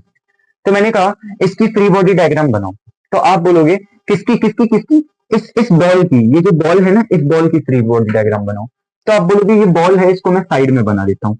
देखो इस बॉल पे नीचे की ओर लग जाएगा मेरे भाई क्या, mg। अच्छा, बॉल पे नीचे की ओर लग जाएगा mg। इस बॉल पे टेंशन लगेगा, क्यों? क्योंकि यहाँ रस्सी प्रेजेंट है। मैंने कहा तो टेंशन कैसे लगता है, बॉडी से दूर और रस्सी की तरफ, मतलब ऐसे, इस बॉडी से दूर और रस्सी की तरफ ऐसे टेंशन लग गया, है ना। ये चीज तो समझ आ रहा है ना, रस्सी इधर है तो रस्सी की तरफ टेंशन लगता है। बोले ठीक है सर। और सर ये बॉल इस दीवार से कनेक्टेड भी तो है, तो यहाँ नॉर्मल भी तो लगेगा। कैसे? क्योंकि ये इस दीवार से कनेक्ट है, तो टूवर्ड्स द बॉडी इस प्रकार से नॉर्मल लग गया। तो this is basically free body diagram of this body is of this ball. ये बॉल है ना, बॉल की फ्री बॉडी डायग्राम। तो अब जैसे कि हम लोग सवाल करते हैं फ्री बॉडी डायग्राम कैसे ड्रॉ किए जाए, क्योंकि अब हमने मैक्सिमम सारे फोर्सेस पढ़ लिए हैं अभी तक जो भी हमें रिक्वायरमेंट होगी। तो अब समझना, जैसे ये एक सवाल है, यहाँ M1 यहाँ M2 F0, मैंने कहा फ्री बॉडी डायग्राम बनाओ। तो एक बार आप खुद से ट्राई करके देखिए, ठीक है। अब मैं बताता हूँ, ऐसे समझो। फ्री बॉडी डायग्राम बनानी है किसकी, M1 मास की भी M2 मास की भी। अगर मैं आपसे फ्री बॉडी डायग्राम पूछूं तो सबसे पहले सवाल होना चाहिए फ्री बॉडी डायग्राम किसकी। तो क्योंकि यहाँ दो मास है तो दोनों की एक एक करके फ्री बॉडी डायग्राम बनाते हैं हम लोग। मैंने कहा अच्छा, सबसे पहले समझ लिए मैं M1 की फ्री बॉडी डायग्राम बना रहा हूँ। सबसे पहले मैं किसकी फ्री बॉडी डायग्राम बना रहा हूँ, M1 की। M1 की फ्री बॉडी डायग्राम थोड़ा ढंग से बनाते हैं, ठीक है। ये रहा मेरे पास M1, इसकी फ्री बॉडी डायग्राम। तो क्योंकि सर जमीन पे है, तो मतलब जमीन पे ना भी होता फर्क ना पड़ता, क्योंकि इसका मास m है तो इस पे mg लगेगा, m1 इंटू जी, ठीक है। ये तो लगेगा ही लगेगा, इसको तो आप सोच लो कि ये तो मतलब फिक्स है। मैंने कहा इधर सर देखो M1 के ऊपर इधर F0 लग रहा है, तो इधर लगा दो F0। अच्छा, F0 लग गया, मैंने कहा बहुत शानदार। सर ये M1 जो है ये M2 के साथ छुअन छुआई में भी है, तो M1 पे नॉर्मल लगेगा M2 से। मैंने कहा हाँ, तो ये हो गया नॉर्मल, इसको मैं बोल रहा हूँ नॉर्मल N। मैंने कहा हाँ, इसको मैं बोल रहा हूँ नॉर्मल। सर ये M1 तो जमीन के साथ भी छुअन छुआई में है, तो जमीन से भी तो नॉर्मल लगेगा, और जमीन से नॉर्मल लग गया नॉर्मल फ्रॉम दी ग्राउंड, जिसको मैं NG बोल रहा हूँ। सर NG क्या है, NG है नॉर्मल फ्रॉम दी ग्राउंड। मैंने कहा ठीक है। तो ये हो गया बेसिकली मेरे भाई M1 की FBD। यहां से अगर आप इक्वेशंस लिखोगे तो आप क्या बोलोगे, ठीक है, क्योंकि ये पूरा सिस्टम इक्विलिब्रियम में है, तो F0 और N बराबर आ गया, तो N बराबर में आ गया मेरे भाई F0 के। यहाँ से पहली बात तो ये समझ में आ रही है। दूसरी बात, ये देखो नीचे वाला फोर्स बराबर ऊपर वाला, तो नॉर्मल फ्रॉम दी ग्राउंड की वैल्यू यहाँ पे कितनी आ गई, M1G के बराबर आ गई, ठीक है। अच्छा, अगर मैं आपसे बोल दूं नहीं यार मुझे तो M2 की FBD बना के दिखाओ, तो आप क्या बोलोगे, आप बोलोगे सर ये तो बहुत सिंपल हो गया। समझ में आ रहा है ना, बहुत प्यार से समझो, कुछ भी नहीं करना, बस इक्वेशंस बनानी है, इक्वेशंस को इक्वेट खत्म। मैंने कहा देख M2 देख, M2 पे नीचे की ओर मेरे भाई लगेगा M2G। मैंने कहा ठीक है M2G। मेरे भाई यहां पर क्योंकि ये दीवार से कनेक्टेड है तो नॉर्मल लगेगा इसकी तरफ, नॉर्मल फ्रॉम दी ग्राउंड, तो NG बोल देता हूँ। NG क्या है, नॉर्मल फ्रॉम दी ग्राउंड है, ठीक है, कंफ्यूज मत होना। क्योंकि ये M2 मास भी जमीन से भी टच है, तो नॉर्मल फ्रॉम दी ग्राउंड, अरे यार सॉरी, ये अरे यार ये तो नॉर्मल फ्रॉम दी वॉल है ना, हाँ। तो ये हो गया हमारा नॉर्मल फ्रॉम दी ग्राउंड, समझे कि मतलब ये M2 जमीन से कनेक्ट है, ये जमीन है, तो जमीन से कनेक्ट है तो नॉर्मल फ्रॉम दी ग्राउंड लग गया, जमीन लग गया। और क्योंकि यहाँ पे ये M2 वॉल से कनेक्ट है, नॉर्मल फ्रॉम दी वॉल लग गया। एक डाउट आ सकता है सर M2 के ऊपर ये F0 फोर्स दिखाऊं क्या, क्या बोला, M2 के ऊपर ये F0 फोर्स दिखाऊं क्या। मैंने कहा मत दिखाइयो, क्यों, क्योंकि ये F0 फोर्स सिर्फ M1 पे लग रहा है, M2 पे नहीं लग रहा। लेकिन आपको एक बात समझ में आ रही है, M2 M1 के साथ छुअन छुआई पे है, M2 M1 के पास छुअन छुआई में है, तो इनके बीच में भी नॉर्मल लगेगा, तो M2 पे नॉर्मल लग गया ये M पे। समझियो समझियो, M1 के साथ M2 छुअन छुआई पे था, तो M1 ने देख M2 ने M1 पे नॉर्मल लगाया N, तो M1 भी M2 पे नॉर्मल लगाएगा N।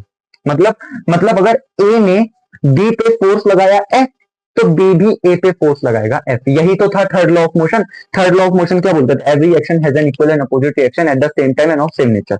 इसका मतलब क्या होता है कि अगर समझना समझना ये A है ये B है, अगर A ने B पे फोर्स लगाया F, तो B भी A पे फोर्स लगाएगा F, सेम नेचर का होगा, सेम टाइम पर लगेगा। तो उस हिसाब से M1 पे M2 ने अगर नॉर्मल N लगाया है, तो M1 भी M2 पे नॉर्मल N लगाएगा। वही बात होगी ना कि अगर एक टीचर ने आपको ऐसे जोर से थप्पड़ मारा, तो आपने भी उन्हें थप्पड़ मारा, उन्होंने आप पे 50 न्यूटन का फोर्स लगाया ना, तो आपके गाल, अगर उनके हाथों ने आपके गाल पे 50 न्यूटन का फोर्स लगाया, तो आपके गाल ने उनके हाथों पर भी 50 न्यूटन का फोर्स लगाया। तो क्योंकि M1 पे इस प्रकार से N लगा रहा था M2, तो M2 पे भी M1 इसी प्रकार से N लगा देगा। लेकिन क्योंकि M2 की बात कर रहा हूं तो टुवर्ड्स द बॉडी M2 पे नॉर्मल दिखाओगे, और यहाँ M1 की बात करता तो टुवर्ड्स द बॉडी M1 पे नॉर्मल दिखाओगे। तो दैट इज इट। तो यहां से भी आप इक्वेशन को इक्वेट कर दो कि ये नॉर्मल बराबर आ गया नॉर्मल फ्रॉम दी वॉल की, और यहां से समझ में आ रहा है कि M2G normal from the ground के बराबर आ गया। तो ये हमने यहाँ से क्वेश्चन लिख दिए। इतना क्लियर है क्या? अब जैसे देखिए मेरे भाई ये वाला सवाल है, ठीक है, एंड ये वाले सवाल में क्या है, रस्सी है, ये मास m है, इस m मास पे, ये मैंने अंदर m लिखा है, इस पे आगे की ओर F0 बना रहा है, तो मैंने कहा इस m मास की FBD बनाओ।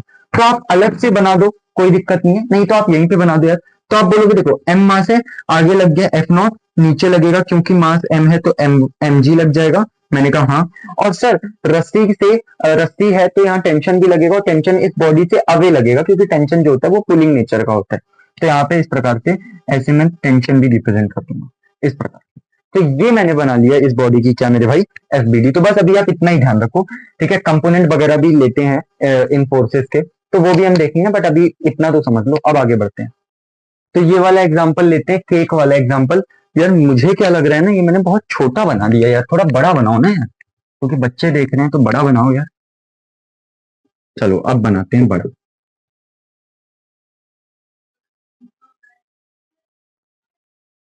ये मास हो गया M1, ये मास हो गया M2, ये मास हो गया M3। मैंने बोला M1 M2 M3 तीनों की फ्री बॉडी डायग्राम बना के दिखाओ। तो आप बोलोगे ये तो बहुत सिंपल सवाल है। मैंने कहा सिंपल सवाल है तो करके दिखा चल। तो चलो एक बार खुद से जरा ट्राई करके देखो, ठीक है। चलो तो हम क्या बोलेंगे, अभी आप देखो मैं बना रहा हूं। मैंने कहा किसकी FBD बनानी है, पहले बोले तीनों की बनानी है। मैंने कहा पहले किसकी बनाओ, बोले M1 की बना दो। मैंने कहा M1 की, ले भाई। तो ये M1 हो गया, क्योंकि मास है तो नीचे mg लगा दो, M1g लग गया।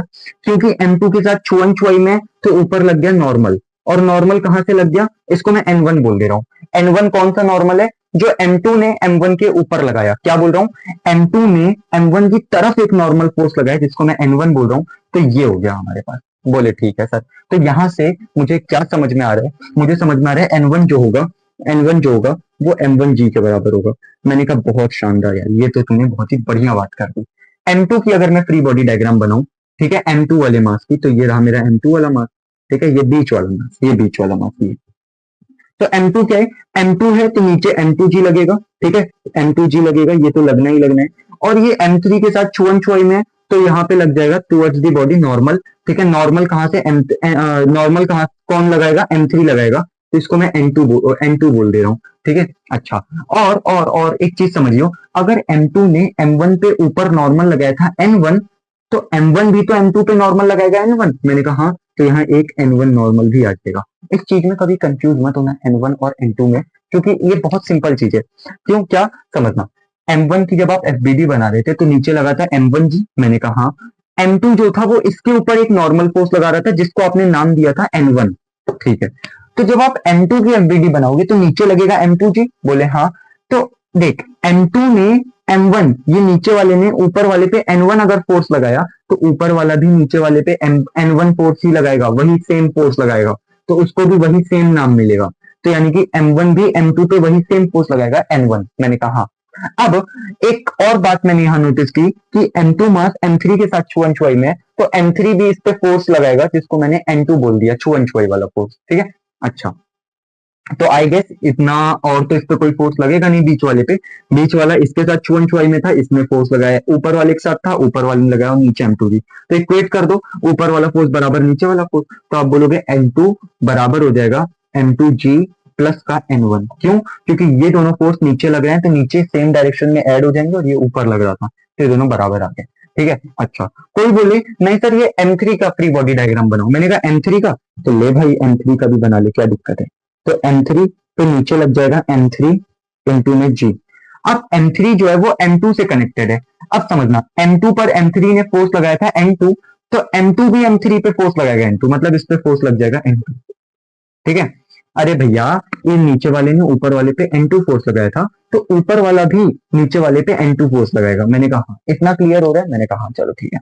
और क्या है, और क्या है सर, ये M3 मास जमीन से भी कनेक्टेड है, तो इस पे जमीन से भी एक नॉर्मल लगेगा जिसको मैंने नाम दे रखा है नॉर्मल फ्रॉम दी ग्राउंड। तो यहां से आप क्या बोल सकते हो, यहां से आप बोल सकते हो कि सर ये ऊपर और ये दो नीचे, ठीक है। तो नॉर्मल फ्रॉम दी ग्राउंड बराबर हो जाएगा ठीक है, ये ऊपर वाला फोर्स है तो ये बराबर होगा ये प्लस ये बराबर होगा N2 प्लस M3 इंटू में G।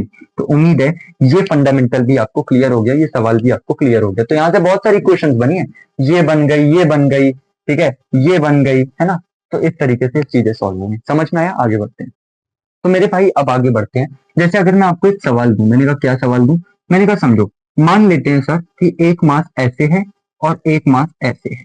ये ऊपर वाला मास है 4 kg का और नीचे वाला मास है 8 kg का, ठीक है। अच्छा, और मैं आपसे सवाल में पूछ रहा हूं कि find normal force between them, कि इनके बीच में जो नॉर्मल फोर्स लगेगा, इन दोनों के बीच में, क्योंकि ये दोनों छुअन छुआई में, तो इनके बीच में जो नॉर्मल फोर्स लगेगा उसकी वैल्यू आप मुझे बताओ। और पूरा सिस्टम इक्विलिब्रियम में, इक्विलिब्रियम मतलब ऊपर वाला बराबर नीचे वाला, दाएं वाला बराबर बाएं वाला। मैंने कहा ठीक है। तो आप कैसे करोगे? आप ऐसे करोगे सर, समझो एफबीडी बना लेते हैं। मैंने कहा ठीक है, ठीक है। अभी मैं बात कर रहा हूं इसका बिल्कुल बेसिक फंडामेंटल, जिसको मैं बोल रहा हूँ मेथड नंबर 1, जो अभी तक मैंने आपको सिखाया है। सर 4 kg की एफबीडी बनाओ, 4 kg वाले मास की एफबीडी बनाओ। तो आप क्या बोलोगे? ऊपर वाला मास है 4 kg, तो इस पे लग गया नीचे की ओर 40 न्यूटन का फोर्स। मैंने कहा कैसे? एम है 4 और जी होगा 10, तो 40 न्यूटन का फोर्स। 8 kg के साथ छुअन छुआई पे है, तो ऊपर लग जाएगा नॉर्मल, ठीक है। नॉर्मल कौन लगाएगा? 8 kg वाला फोर्स लगाएगा, तो जिसको मैं नॉर्मल एन बोल देता हूँ, ठीक है, N1 बोल देता हूँ। चलो, तो अब मुझे समझ में आ रहा है कि जो N1 है वो 40 आ गया, N1 जो है वो 40 आ गया, ठीक है। यहां से ये चीज तो आपको क्लियर हो गई होगी, N1 40 आ गया। तो मैंने यही पूछा था इनके बीच का, तो ये आंसर है 40। अगर आप और भी डिटेल में पढ़ना चाहो तो आप ऐसा भी बोल सकते हो कि सर ये जो 8 kg का मास है, मैंने कहा हाँ 8 kg का मास है, इस पे नीचे लग जाएगा 80 न्यूटन का फोर्स। मैंने कहा हाँ। और सर ऊपर लग जाएगा नॉर्मल फ्रॉम दी ग्राउंड। मैंने कहा एग्जैक्टली। और 8 kg पे 4 kg वाला फोर्स N1 फोर्स भी लगाएगा, जिसकी वैल्यू यहाँ से 40 हमने निकाल दी थी। मैंने कहा N1 क्यों लगा रहे हैं? क्योंकि सर 4 kg पे 8 kg वाले ने ऊपर लगाया N1, तो 4 kg भी 8 kg वाले पे नीचे लगाएगा N1, ठीक है। वही बात होगी ना, ए ने बी पे फोर्स लगाया F, तो बी भी ए पे फोर्स लगाएगा F। तो यहां से समझ में आ रहा है कि सर N1 प्लस का 80 बराबर हो जाएगा Ng के। तो N1 की वैल्यू आ गई 40 प्लस का 80 बराबर आ गया Ng के। तो Ng कितना आ गया? 120 बराबर नॉर्मल फ्रॉम दी ग्राउंड। तो मेरे हिसाब से सवाल बढ़िया तब होगा जब मैं N की जगह Ng पूछूं। तो now this is your final answer, अगर आप Ng पूछोगे तो। इतना क्लियर हो गया? तो और सवाल करते हैं फिर। तो अब एक बढ़िया सवाल लेते हैं, ठीक है, वही सेम सवाल लेते हैं कि सर ये हो गया हमारे पास 2, क्योंकि वो भी तो बढ़िया ही था। ये हो गया हमारे पास एक दूसरा मास, और ये हो गया हमारे पास एक तीसरा मास। मैंने बोल दिया ये 2 kg का है, ये 3 kg का है, और ये 4 kg का है, ठीक है। अच्छा, और ये जमीन पे कनेक्टेड है, ये जमीन है। मैं आपसे बोल रहा हूँ कि नॉर्मल फ्रॉम द ग्राउंड बताओ। तो ये एक बार आप ट्राई करके देखो, ठीक है, फिर मैं इसका एक बढ़िया मेथड बताऊंगा। तो सबसे पहले मेथड नंबर 1 से समझते हैं, ठीक है। समझो 2 kg का है, तो मैंने कहा एफबीडी बना ले यार, और तो तुझे कुछ समझ नहीं आ रहा होगा, क्या करूं। मैंने कहा फ्री बॉडी डायग्राम बनाते हैं। तो अगर मैं 2 kg की फ्री बॉडी डायग्राम बनाऊं, क्योंकि जब भी मैं आपसे नॉर्मल, अच्छा एक एक एक इंपॉर्टेंट पॉइंट, जब आप इसे अपने शब्दों में नोट्स में लिख लेना कि जब भी आपसे नॉर्मल पूछा जाए और टेंशन पूछा जाए तो फ्री बॉडी डायग्राम से सवाल होगा, ठीक है। तो यहाँ पे मैं नॉर्मल पूछ रहा हूँ तो फ्री बॉडी डायग्राम बनाऊं। तो 2 kg की फ्री बॉडी डायग्राम बनाते हैं। नीचे लगेगा 20 न्यूटन का फोर्स, ठीक है, हाँ, और सर ऊपर लग जाएगा नॉर्मल, ठीक है। मान लेते हैं ये नॉर्मल हो गया N1। N1 कौन सा नॉर्मल है? जो 3 kg ने 2 kg पे लगाया, इसको मैंने N1 बोल दिया। मैंने कहा हाँ। तो यहां से समझ में आ रहा है कि ऊपर N1 नीचे 20, तो N1 बराबर 20, क्योंकि ऊपर वाला फोर्स बराबर होता है नीचे वाला फोर्स। मैंने कहा ठीक है। अगर आप बात करते हो 3 kg वाले की सर, मैंने कहा हाँ, तो 3 kg वाले की एफबीडी बनाते हैं। तो नीचे लगेगा 30 न्यूटन का फोर्स। कितने न्यूटन का फोर्स? 30 न्यूटन का फोर्स, ठीक है। अच्छा, 3 kg वाले पे ऊपर ये 2 kg वाला एक नॉर्मल भी लगाएगा, जिसको मैंने बोल दिया ये N1, ठीक है। तो N1 भी नॉर्मल लगेगा, जिसकी वैल्यू 20 है। ये तो हमें ऑलरेडी पता ही है। और सर 3 kg वाला 4 kg से भी तो, अच्छा ये N1 ही क्यों लगा? अब बार बार नहीं समझाऊंगा, लास्ट बार। क्योंकि 3 ने 2 पर अगर N1 लगाया तो 2 भी 3 पर N1 ही लगाएगा। मैंने कहा हाँ। अच्छा, 4 kg वाले के साथ छुअन छुआई पे है, तो इस पे भी नॉर्मल लगेगा, क्योंकि नॉर्मल टुवर्ड्स की बॉडी लगता है, तो इस तरीके से शो होगा। इसको मैं N2 बोल दे रहा हूँ, ठीक है। N2 क्या है? जो 4 kg ने 3 kg पे लगाया। तो यहाँ से आप इक्वेशन क्या लिखोगे कि N2 बराबर हो जाएगा N1 प्लस का 30। N1 आ गया मेरे भाई 20, तो 20 प्लस का 30 बराबर आ गया 50। ये बराबर आ गया N2 के। मैंने कहा यार मेरा मन नहीं भरा, मुझे तो एनजी बताना है ना, तो उसके लिए आप अब क्या करो, 4 kg वाले की एफडीडी बनाओ।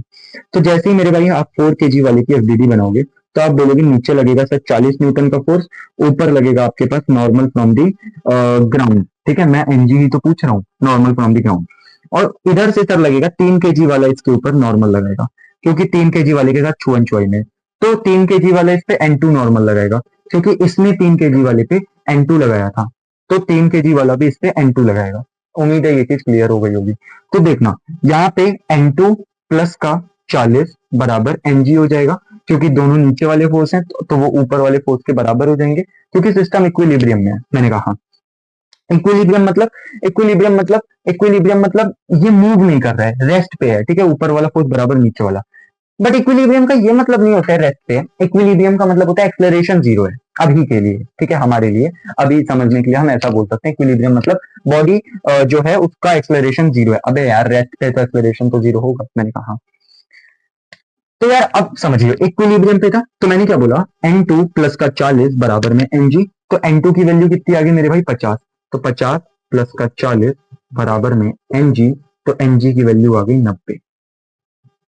ओके, तो ये चीज मैंने पूछी थी, तो ये आंसर आ गया 90। तो आपने किया क्या, आपने कुछ भी नहीं किया, एक एक करके सभी बॉडी की फ्री बॉडी डायग्राम बना ली। ठीक है, पहले ये फिर ये फिर ये, उससे आपका सवाल फाइनली जाके सॉल्व हो गया। सर लेकिन आपको ऐसा नहीं लग रहा है कि ये बहुत ही टाइम कंज्यूमिंग हो गया? मैंने कहा हाँ यार टाइम कंज्यूमिंग तो हो गया। तो इसको करने का एक और मेथड है, तो मैं चाहता हूँ अब आप वो वाला मेथड सीखो। तो आप पहले ये वाला मेथड देख लो, क्योंकि ये फंडामेंटल है, ये तो आना ही चाहिए, फिर हम सेकंड मेथड पे मूव करते हैं। तो देखिए मेथड नंबर 2 क्या है। मेथड नंबर 2, पहले मैं सवाल जल्दी से लिख लेता हूँ। सर ये 2 kg, ये 3 kg, ये 4 kg। ठीक है, अब मैं केजी नहीं लिख रहा हूँ, बस इतने से समझ लो। अब समझना मेथड नंबर 2 क्या है। आप एक काम करो, इस पूरे मास को एक सिस्टम मान लो। सिस्टम मानने का क्या मतलब है, सिस्टम मानने का मतलब है इस पूरी चीज को एक बक्से में बंद रख दो। ठीक है, देसी भाषा में समझते हैं। ये लो मैंने एक बक्से में बंद कर दिया। ठीक है, अब ये पूरा हमारे लिए एक सिस्टम है। तो अब ये पूरा एक सिस्टम है, तो इस पूरे सिस्टम का मास कितना है बताओ, कितना होगा इस पूरे सिस्टम का मास? तो 4 5 6 7 8 9 kg हो जाएगा। पूरे सिस्टम का मास हो जाएगा मेरे भाई 9 kg। ठीक है, आप ऐसा समझो कि एक हमारे पास बक्सा है, इस पूरे सिस्टम को मैंने एक बक्सा बोल दिया जिसका मास है 9 kg। ठीक है, तो अब मैंने क्या किया, इस पूरे सिस्टम, इस मासेस को मैंने पूरे को एक सिस्टम मान लिया, तो पूरे सिस्टम का मास हो गया 9 kg। तो नीचे लगेगा 90 न्यूटन का फोर्स, नीचे लगेगा 90 न्यूटन का फोर्स। हाँ, और इधर से लगेगा ग्राउंड से नॉर्मल, इस पूरे सिस्टम पे नॉर्मल फ्रॉम दी ग्राउंड। तो यहां से क्या आ गया, नॉर्मल फ्रॉम दी ग्राउंड बराबर 90। सवाल खत्म। एक लाइन का सवाल, एक लाइन का क्या ओरली हो जाएगा कि सर 4 3 7 8 9 9, मतलब कि नीचे लगेगा 90 न्यूटन का फोर्स, तो ग्राउंड भी इस पे नॉर्मल लगाएगा। अगर ये एनजी लगेगा तो ग्राउंड नॉर्मल लगाएगा। तो 90 बराबर नॉर्मल फ्रॉम दी ग्राउंड, तो normal ground from the ground आ गया 90, और पहले भी कितना आया था 90। तो ये भी एक बहुत शानदार मेथड है, नोट कर लीजिए। तो अब बात करते हैं आगे। ठीक है, तो यार समझना, हम टेंशन निकालने के सवाल करेंगे कि टेंशन कैसे कैलकुलेट किया जाता है। तो न्यूटन लॉज ऑफ मोशन में हम ऐसी रस्सी को एज्यूम करते हैं जो कि प्रैक्टिकली नहीं मिलती। मतलब एनएलएम के सवालों को करने के लिए हम ऐसा एज्यूम कर लेते हैं कि जो भी हमारे पास रस्सी है वो मासलेस है, मतलब उसके पास कोई भी मास नहीं है। रस्सी का खुद का कोई भी मास नहीं है। तो हम ऐसी रस्सी एज्यूम करते हैं न्यूटन लॉज ऑफ मोशन को समझने के लिए, इसके सवालों को डील करने के लिए। तो यहाँ पे भी वही है कि मैंने क्या बोला है, assume all the string are massless तो फाइंड टेंशन। अगर आपने ऐसा एज्यूम कर लिया कि सारी की सारी स्ट्रिंग चाहे मेरे भाई मासलेस है, ठीक है, तो आप टेंशन कैलकुलेट करो। अच्छा, तो आप कैसे टेंशन कैलकुलेट करोगे? जैसे देखो, ये 4 kg का मास है जो इस रस्सी से लटका है, तो आप क्या बोलोगे, सर अगर इसकी फ्री बॉडी डायग्राम बनाए तो नीचे लगेगा 40 न्यूटन का फोर्स। ठीक है, और ऊपर लग जाएगा टेंशन। तो ऊपर वाला फोर्स बराबर नीचे वाला फोर्स, टेंशन बराबर में 40। तो पहले वाले केस में मैंने आपसे टेंशन निकालने को बोली थी, तो वो आ गया 40। ठीक है, पहले वाले केस में मैंने आपको टेंशन निकालने को बोली थी, तो वो आ गया 40। अच्छा सर, मासलेस क्यों माना गया है रस्सी को? मैंने कहा एक बात बता, अगर अगर इस रस्सी का कुछ ना कुछ मास होता, तो उस केस में जानते हो क्या होता, मैं बताता हूँ।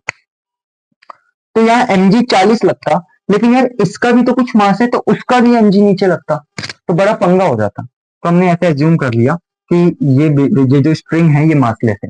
तो क्या हम मास वाली रस्सी नहीं पढ़ेंगे? अभी थोड़ी देर में पढ़ेंगे। पहले इतना क्लियर कर लो।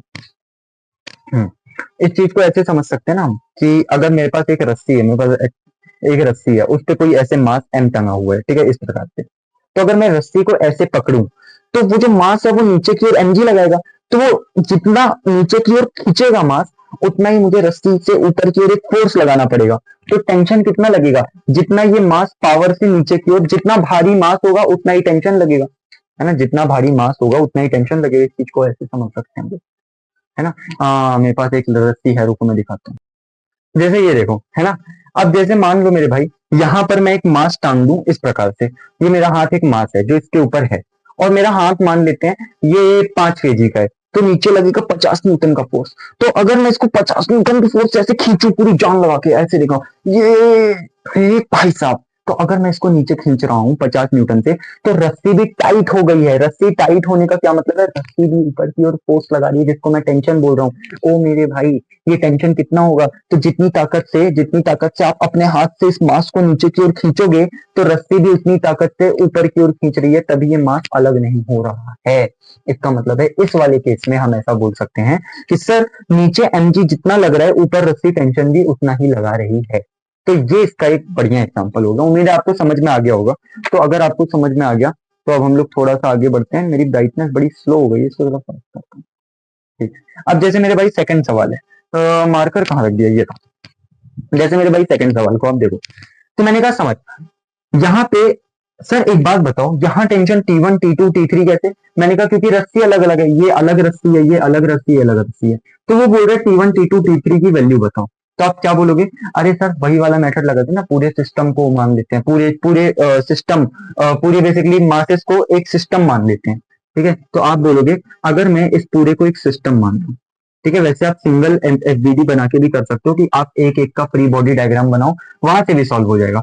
लेकिन अगर मैं पूरे को एक सिस्टम मान लूं, तो 4 3 7 8 9 ये 2 kg का मास है, ठीक है। तो 9 मतलब नीचे लगेगा 90 न्यूटन का फोर्स, ठीक है। और सर ऊपर लगेगा टेंशन, और इस वाली रस्सी पे टेंशन था T3, तो इस वाली रस्सी पे टेंशन लग रहा है T3, तो T3 बराबर आ गया मेरे भाई 90 के। जैसे ही T3 आपका 90 के बराबर आ गया, तो मैंने कहा T2 बताओ। तो T2 कैसे बताओगे, या तो आप इसकी एफबीडी बना लो, या तो आप इसकी एफबीडी बना लो। मान लो मैं 4 kg की एफबीडी बना लेता हूँ, तो 4 kg के ऊपर लग रहा है T3, ठीक है, ऊपर लग रहा है T3, और नीचे वाली रस्सी पे टेंशन T2 लग रहा है, ये चीज गिवन है, तो नीचे लग गया T2। तो मेरे भाई ऊपर लगा T3, नीचे लगा T2, और क्योंकि इसका मास 4 kg है, तो नीचे mg भी लगेगा। तो mg कितना लग गया, 40 का। तो मैं क्या बोलूंगा, ऊपर वाला फोर्स बराबर नीचे वाला फोर्स, तो यानी कि T3 बराबर T2 प्लस का 40। अब मेरे भाई T3 तो 90 है, तो T3 की जगह 90 पुट कर दो, 40 इधर ले आओ, माइनस का 40 बराबर में T2। तो यहां से कितना आ जाएगा, 50। T2 की वैल्यू कितनी आ गई मेरे भाई, 50। तो T2 कितना आ गया, 50। तो ये भी निकल गया, ये भी निकल गया। कोई बोले हमें तो ये बताओ सर, ये सॉरी क्या बोल रहा हूँ मैं, हमें तो ये 2 kg वाले मास के ऊपर जो टेंशन T1 लग रही है ये बताओ। तो आप बोलोगे आप या तो इसकी एफबीडी बना लो, या तो इसकी, दोनों से ही आ जाएगा। तो मान लो मैं 2 kg की एफबीडी बना ली, तो आप बोलोगे 2 kg पे नीचे लग जाएगा 20 न्यूटन का फोर्स, ऊपर लग जाएगा टेंशन, और उस टेंशन को मैं बोल रहा हूँ T1। तो यहाँ से समझ में आ गया T1 की वैल्यू आ गई 20। और ये आप ऐसे भी समझ सकते हो ना कि अगर आप इस रस्सी को यहां से पकड़ लो, ठीक है, एज्यूम करना कि यहां से आपने इस रस्सी को पकड़ लिया, तो आपको ऊपर वाले मासेस का भार फील नहीं होगा, आपको सिर्फ नीचे वाला मास लटका हुआ फील होगा। अगर आप यहां से पकड़ते हो तो आपको क्या फील होगा, 4 3 7 2 9, तो 9 kg का मास नीचे की ओर लटक रहा है, आपको ऐसा फील होगा कि 9 kg यानी कि 90 न्यूटन का फोर्स नीचे लग रहा है। तो मैंने क्या बोला, इस पूरे को सिस्टम मान लिया, नीचे लगा 90 न्यूटन, ऊपर लगा T3, तो T3 आगे 90। अगर आप सिर्फ इतना पकड़ते हो तो आपको सिर्फ 3 2 5 kg का भार नीचे की ओर फील होगा, ठीक है। तो आप ऐसे भी सॉल्व कर सकते हो। मतलब बेसिकली ये चीज बहुत सिंपल है, इसमें आपको कोई ऐसी प्रॉब्लम नहीं होनी चाहिए।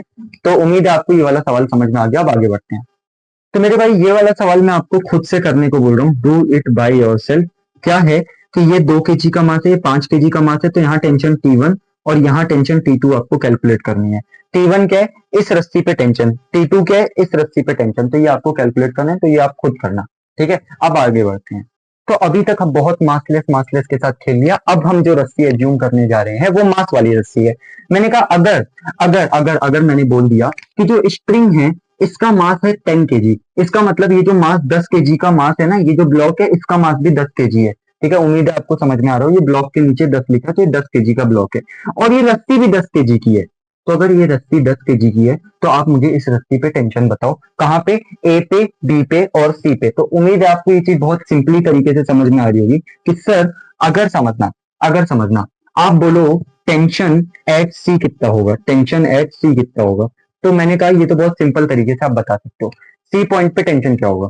तो आप सी पॉइंट पे अगर रस्सी को पकड़ोगे, ठीक है, तो ये 10 kg का मास, ये तो आपको नीचे फील हो गई, इसका वजन तो नीचे की ओर फील हो गई, लेकिन ये 10 kg की रस्सी है, ये भी तो आपको नीचे की ओर वजन फील होगा। मैंने कहा यार ये चीज तो फील कर ले, यहां से रस्सी को पकड़ ले, तो आपको 10 और ये मास 10, टोटल 20 kg नीचे की ओर फील होगा। तो यानी कि टेंशन एट सी क्या होगा, तो अगर आप टेंशन एट सी बोलोगे तो आप टेंशन एट सी बोलोगे 10 और 10 20, तो नीचे लगेगा 20 न्यूटन का, मतलब 200 न्यूटन का फोर्स। ठीक है, 200 न्यूटन का फोर्स, तो ये नीचे 200 न्यूटन का फोर्स, तो टेंशन एट सी आ गया। उम्मीद है ये चीज आपको समझ में आई होगी। मेरे हिसाब से ना ये चीज मुझे थोड़ा और अच्छी तरीके से समझनी चाहिए। ठीक है, इस चीज को थोड़ा और अच्छी तरीके से समझते हैं। पहले देखो मार्कर चल रहा है कि नहीं चल रहा, चल रहा है।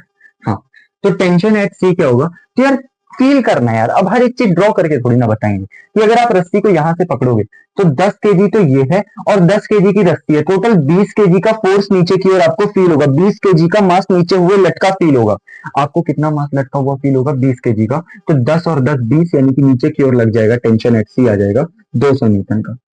अरे 20 kg का मास लग रहा है ना, देख ये रस्सी 10 kg की है, ये मास भी 10 kg का है, तो पूरे को सिस्टम मान रहा है, तो 20 kg का मास नीचे लटका हुआ फील होगा।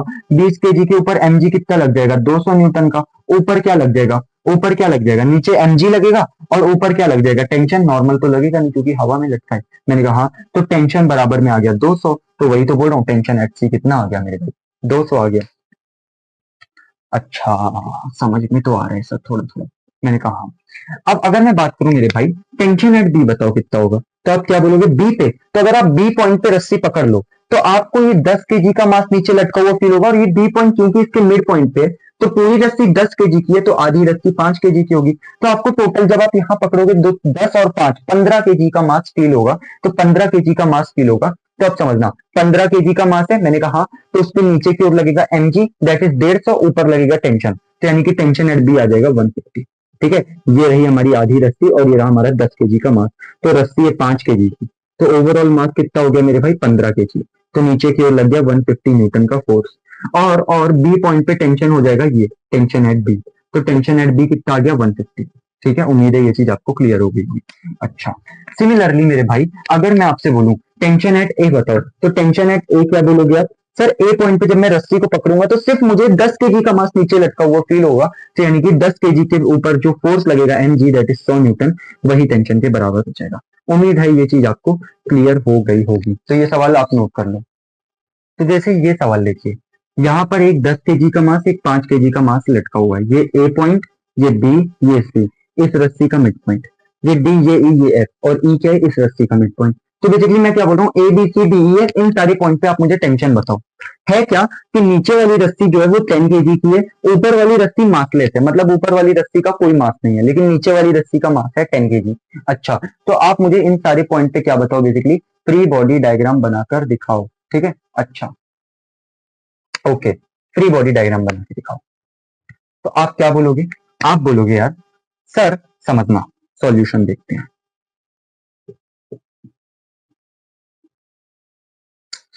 हो जाए यार, सॉल्यूशन। यार अगर मैं 5 kg में ए पॉइंट पे टेंशन पूछूं तो आप क्या बोलोगे, सर टेंशन एट ए, तो आप ए पॉइंट पे ऐसे पकड़ लो रस्सी को। तो जब आप ए पॉइंट पे, इस पॉइंट पे रस्सी को ऐसे पकड़ लोगे तो नीचे की ओर सिर्फ 5 kg का मास लटका हुआ दिखेगा, तो यानी कि नीचे की ओर 50 न्यूटन का फोर्स लगेगा, तो वही बराबर हो जाएगा टेंशन एट ए के। मैंने कहा एग्जैक्टली अगर मैं टेंशन एट बी पूछूं आपसे, तो आप बोलोगे बी पॉइंट पे, यहां पर अगर आप रस्सी को ऐसे पकड़ते हो तो इस वाले पॉइंट पे रस्सी को पकड़ने से क्या होगा, टोटल रस्सी 10 kg की है, तो आधी रस्सी 5, तो 5 और 5 10, तो ओवरऑल आपको 10 kg का, अरे भैया पूरी रस्सी 10 kg की है तो ये 5 की होगी, तो 5 kg ये हो गया, 5 kg ये हो गया, तो ओवरऑल आपको नीचे 10 kg का मास लटका हुआ दिखेगा। अगर 10 kg का मास नीचे की ओर आपको लटका हुआ दिखेगा तो हम ऐसा बोल सकते हैं मेरे भाई, कि ऊपर की ओर जो टेंशन लगेगी बी पे वो कितनी लगेगी, 100 न्यूटन की।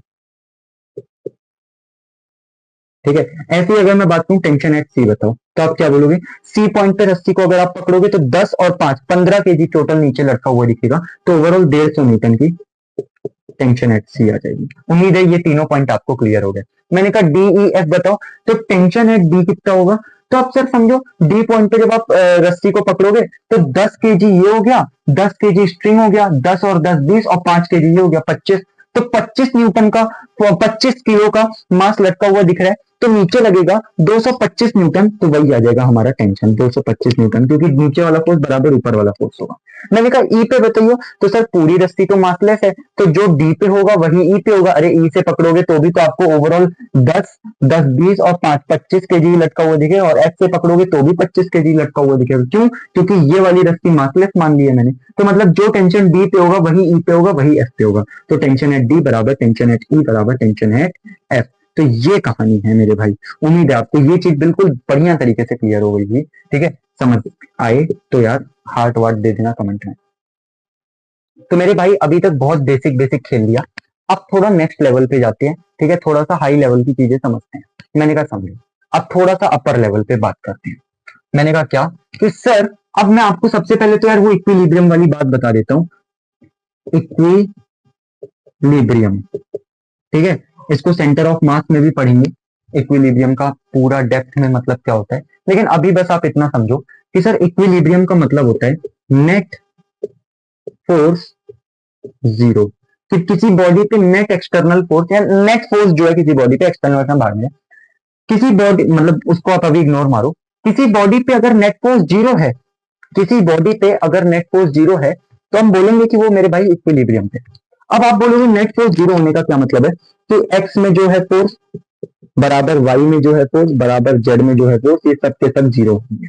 मतलब एक्स में भी वाई में भी जेड में भी क्या हो जाएंगे मेरे भाई, जीरो हो जाएंगे। अच्छा, इक्विलिब्रियम वाले सवालों को सॉल्व करने के स्टेप्स क्या होते हैं, तो मैं स्टेप्स भी लिखवा ही देता हूँ, स्टेप्स लिखवा देता हूं। तो आप क्या करो, फोर्सेस को एक्स वाई में तोड़ लो, तोड़ लो, और ठीक है, और बराबर कर दो। बस इतना करना है, आपके सारे सवाल इक्विलिब्रियम के निपट जाएंगे। क्योंकि हम जेड एक्सिस को उतना कंसिडर नहीं करते हैं, आप यहाँ जेड भी लिख सकते हैं, ऐसी कोई दिक्कत नहीं है। तो उम्मीद है ये चीज आपको समझ में आई होगी। पहले आप इसको नोट करो, फिर मैं इसके ऊपर सवाल करवाता हूँ। तो मेरे भाई इस वाले सवाल को आप जरा समझो, क्या बोल रहा है कि ये जो ब्लॉक है, ब्लॉक, ये जो सर्कल है इसको मैं ब्लॉक बोल रहा हूँ, ठीक है, ये ब्लॉक, ठीक है, ये जो ब्लॉक है ये इक्विलिब्रियम पे है। मैंने कहा अच्छा, मतलब ऊपर वाला फोर्स बराबर नीचे वाला फोर्स, दाएं वाला फोर्स बराबर बाएं वाला फोर्स। तो वो बोल रहा है थीटा फाइंड करो और टेंशन फाइंड करो स्ट्रिंग पे कितना होगा। ठीक है, देख इस पे आगे की ओर एक फोर्स लग रहा है जिसको एरो से शो किया है, 60 न्यूटन का, 8 केजी का ये ब्लॉक है, और ये रस्सी से कनेक्टेड है, और ये रस्सी फाइनली यहाँ दीवार से मैंने बांध रखी है कि ये रस्सी नीचे न गिर जाए। तो ये रस्सी के साथ किसी एंगल पे थीटा है, तो ये थीटा बताना है और रस्सी में टेंशन बताना है। तो एक बार आप खुद से ट्राई करना चाहो तो कर सकते हो। ठीक है, मैं एक बार आपको ये वाला सवाल बता देता हूँ, क्योंकि मैंने अभी तक ये वाला सवाल आपको एक भी करवाया नहीं है। ठीक है, अभी तक बेसिक फंडामेंटल क्लियर कर रहा था। चलिए आइए, मैंने कहा समझो, आप इसको ऐसे समझो कि ये हमारे पास ब्लॉक है, ठीक है, क्योंकि ये 8 केजी का है तो नीचे लगेगा 80 न्यूटन का फोर्स।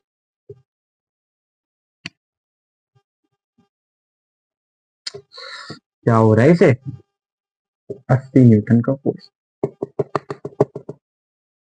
ठीक है, अच्छा, मेरे हिसाब से ना थोड़ा ढंग से बता देता हूँ। हाँ, देखिए ये हमारे पास रहा ब्लॉक, क्योंकि ये 8 केजी का है तो नीचे लगेगा मेरे भाई 80 न्यूटन का फोर्स। बोले ठीक है सर, ठीक है। अच्छा सर, इधर फोर्स लग रहा है 60 न्यूटन का। मैंने कहा ठीक है, 60 न्यूटन का फोर्स लग रहा है। सर देखो ये रस्सी है, तो इस रस्सी की तरफ एक टेंशन फोर्स लगेगा, तो वो कुछ एंगल थीटा पे लगेगा, ये इस प्रकार से टेंशन। ठीक है, अब यार एक बात समझ, क्या ये इतना तो तुझे पता होगा, ठीक है, कि सर एक प्रॉपर्टी होती है जो आपने बचपन में पढ़ी होगी, कि सर अगर दो पैरेलल लाइंस हैं तो ये वाला एंगल अगर थीटा है तो मेरे भाई ये वाला एंगल भी थीटा हो जाएगा। नहीं दिखाना कैमरे में, कोई दिक्कत नहीं है। अगर दो पैरेलल लाइंस हैं तो अगर ये एंगल थीटा है तो ये एंगल थीटा होगा। ठीक है, अरे मैंने आपको क्या सिखाया था, इक्विलिब्रियम के सवालों को एक्स एक्सिस और वाई एक्सिस में तोड़ लो, तो मेरे भाई देख, ये तो हो गया एक्स एक्सिस, ठीक है, ये जिस डायरेक्शन में फोर्स लग रहा है एक्स एक्सिस पे लग रहा है, लेकिन वाई एक्सिस तो ये होगा ना, और वाई एक्सिस तो था नहीं, तो मैंने यहाँ वाई एक्सिस की लाइन एज्यूम कर ली अपने मन से, और मैंने बोला यार ये एंगल थीटा है, तो ये एंगल भी थीटा होगा, क्यों, क्योंकि ये दोनों पैरेलल लाइन है, और पैरेलल लाइन है, ठीक है, ये चीज आपको पता होगी, अगर दो लाइन पैरेलल है, कोई लाइन ऐसे इंटरसेक्ट करती है, तो अल्टरनेट इंटीरियर एंगल से ये थीटा होता है, तो ये भी थीटा हो जाता है, तो ये दोनों एंगल क्या हो जाएंगे, थीटा थीटा हो जाएंगे। तो उस हिसाब से, हाँ अभी थोड़ी देर में, तो उस हिसाब से अगर अगर अगर मैं इसकी एफबीडी बनाऊं, तो यहाँ टेंशन है, तो टेंशन का एक कंपोनेंट हो जाएगा ऊपर, that is T cos theta, T cos theta, ठीक है, और टेंशन का एक कंपोनेंट हो जाएगा बेसिकली ऊपर, और एक कंपोनेंट नीचे, दैट इज यहाँ पे टी साइन थीटा, ठीक है। थोड़ा मार्कर साथ नहीं दे रहा है, बल्कि पूरी इंक भरी है, बिल्कुल लेटेस्ट, पता नहीं क्या दिक्कत हो रही है। टी, दिमाग खराब, चल जा भाई, हाँ, टी कॉस थीटा, एक बार दोबारा समझ लो, मुझे लग रहा है मार्कर ने थोड़ा सा, हो सकता है मार्कर के कारण समझ ना आए, एक बार समझो सवाल में क्या था, ये रहा सवाल, ठीक है, हमें बेसिकली थीटा फाइंड करना था। मैंने क्या बोला यार, 8 केजी की जब मैं एफबीडी बनाऊंगा, तो नीचे लग गया 80 न्यूटन का फोर्स, ठीक है, और मैंने बोला यार ये हमारे पास, हमें इतना पता है अल्टरनेट इंटीरियर एंगल से, अगर ये एंगल थीटा होगा, तो अगर मैं यहाँ एक वाई एक्सिस एज्यूम कर लूं, तो ये वाला एंगल भी तो थीटा हो जाएगा, क्यों, क्योंकि फोर्सेस को एक्स और वाई में तोड़ते हैं, तो वाई एक्सिस एज्यूम कर लिया आपने, क्यों, क्योंकि वाई एक्सिस तो चाहिए ना इक्विलिब्रियम के सवालों में, एक्स और वाई एक्सिस तो आपको पता होना चाहिए, मैंने कहा हाँ, तो ये हो गया वाई एक्सिस, तो ये थीटा, तो ये थीटा, तो यहां लगेगा टेंशन कुछ इस प्रकार से, ठीक है, टेंशन कुछ इस प्रकार से लग जाएगा, तो इसका एक कंपोनेंट हो जाएगा ऊपर टी कॉस थीटा, एक कंपोनेंट हो जाएगा आगे टी साइन थीटा, तो इसका एक कंपोनेंट ऊपर आ गया टी कॉस थीटा, एक कंपोनेंट आ गया आगे टी साइन थीटा। अब ऊपर वाला फोर्स बराबर नीचे वाला फोर्स, दाएं वाला फोर्स बराबर बाएं वाला फोर्स, तो यानी कि टी कॉस थीटा 80 आ गया, टी साइन थीटा 60 आ गया। तो मैं यहां से क्या बोल रहा हूं आपसे कि जो टी साइन थीटा है, मैं पहले इसका जरा जुगाड़ करता हूं, चलिए देखिए, तो यहां समझ में आ रहा है कि जो टी साइन थीटा है वो 60 आ गया, टी साइन थीटा जो है वो मेरे भाई 60 आ गया, और टी कॉस थीटा जो है वो 80 आ गया, टी कॉस थीटा जो है वो 80 आ गया। तो यहां से अगर आप इन दोनों का रेशियो ले लो, ठीक है, आप इन दोनों को डिवाइड कर दो, तो आप बोलोगे टी से टी कैंसिल हो गया, है ना, इसको इक्वेशन 1 मान लो, इसको इक्वेशन 2 मान लो, और क्या कर लो 1 को और 2 को आपस में डिवाइड कर दो, तो आप क्या बोलोगे कि सर टी से टी कट जाएगा, साइन बटे कॉस आ जाएगा टेन थीटा, टेन थीटा, अरे भैया डिवाइड करने को बोल रहा हूँ उनको, तो ये देखो, फर्स्ट और सेकंड इक्वेशन को बेसिकली मैंने बोला डिवाइड कर दो, तो ये फर्स्ट इक्वेशन और सेकंड को डिवाइड कर दिया, तो टी से टी कैंसिल, साइन बटे कॉस टेन थीटा बराबर, ये 60 और 80 ये कट जाएगा, तो ये हो जाएगा 2 3 जा 6, 2 4 जा 8, तो ये आ जाएगा थीटा 3 अपॉन में 4, तो यहाँ से थीटा कितना आ जाएगा, नीचे का कुछ भी, चलो ठीक है सब कुछ दिख रहा है, तो यहाँ से थीटा कितना आ जाएगा, टेन इनवर्स 3/4। तो उम्मीद है ये चीज आपको क्लियर हो गई होगी, थीटा निकालना था, थीटा निकाल दिया। अच्छा, उसने आपसे एक और चीज बोली थी, क्या, कि उसने आपसे बोला था कि टेंशन भी बताओ, पहले आप इतनी चीज क्लियर करो, आपको ये समझ आया कि नहीं, ठीक है, और यहां से आप अब टेंशन भी निकाल सकते हो। अच्छा ये तो मैंने आपको यार बता ही रखा था, 3 4 5 वाला ट्राइंगल होता है, देखो ये हो गया 3, ये हो गया 4, ये हो गया 5, ये एंगल 53 डिग्री, ये एंगल हो गया 37 डिग्री। अब टेन थीटा होता है परपेंडिकुलर बटे बेस, तो परपेंडिकुलर 3, तो अगर ये थीटा होगा तो परपेंडिकुलर 3 बेस 4, इसका मतलब ये हो गया 37, ठीक है, तो यानी कि यहाँ थीटा कितना आ गया मेरे भाई, 37 डिग्री, थीटा कितना आ गया मेरे भाई, 37 डिग्री। ये मैं रफ कर रहा था, ये आपको ऑलरेडी आना चाहिए, है ना, थीटा आ गया 37 डिग्री।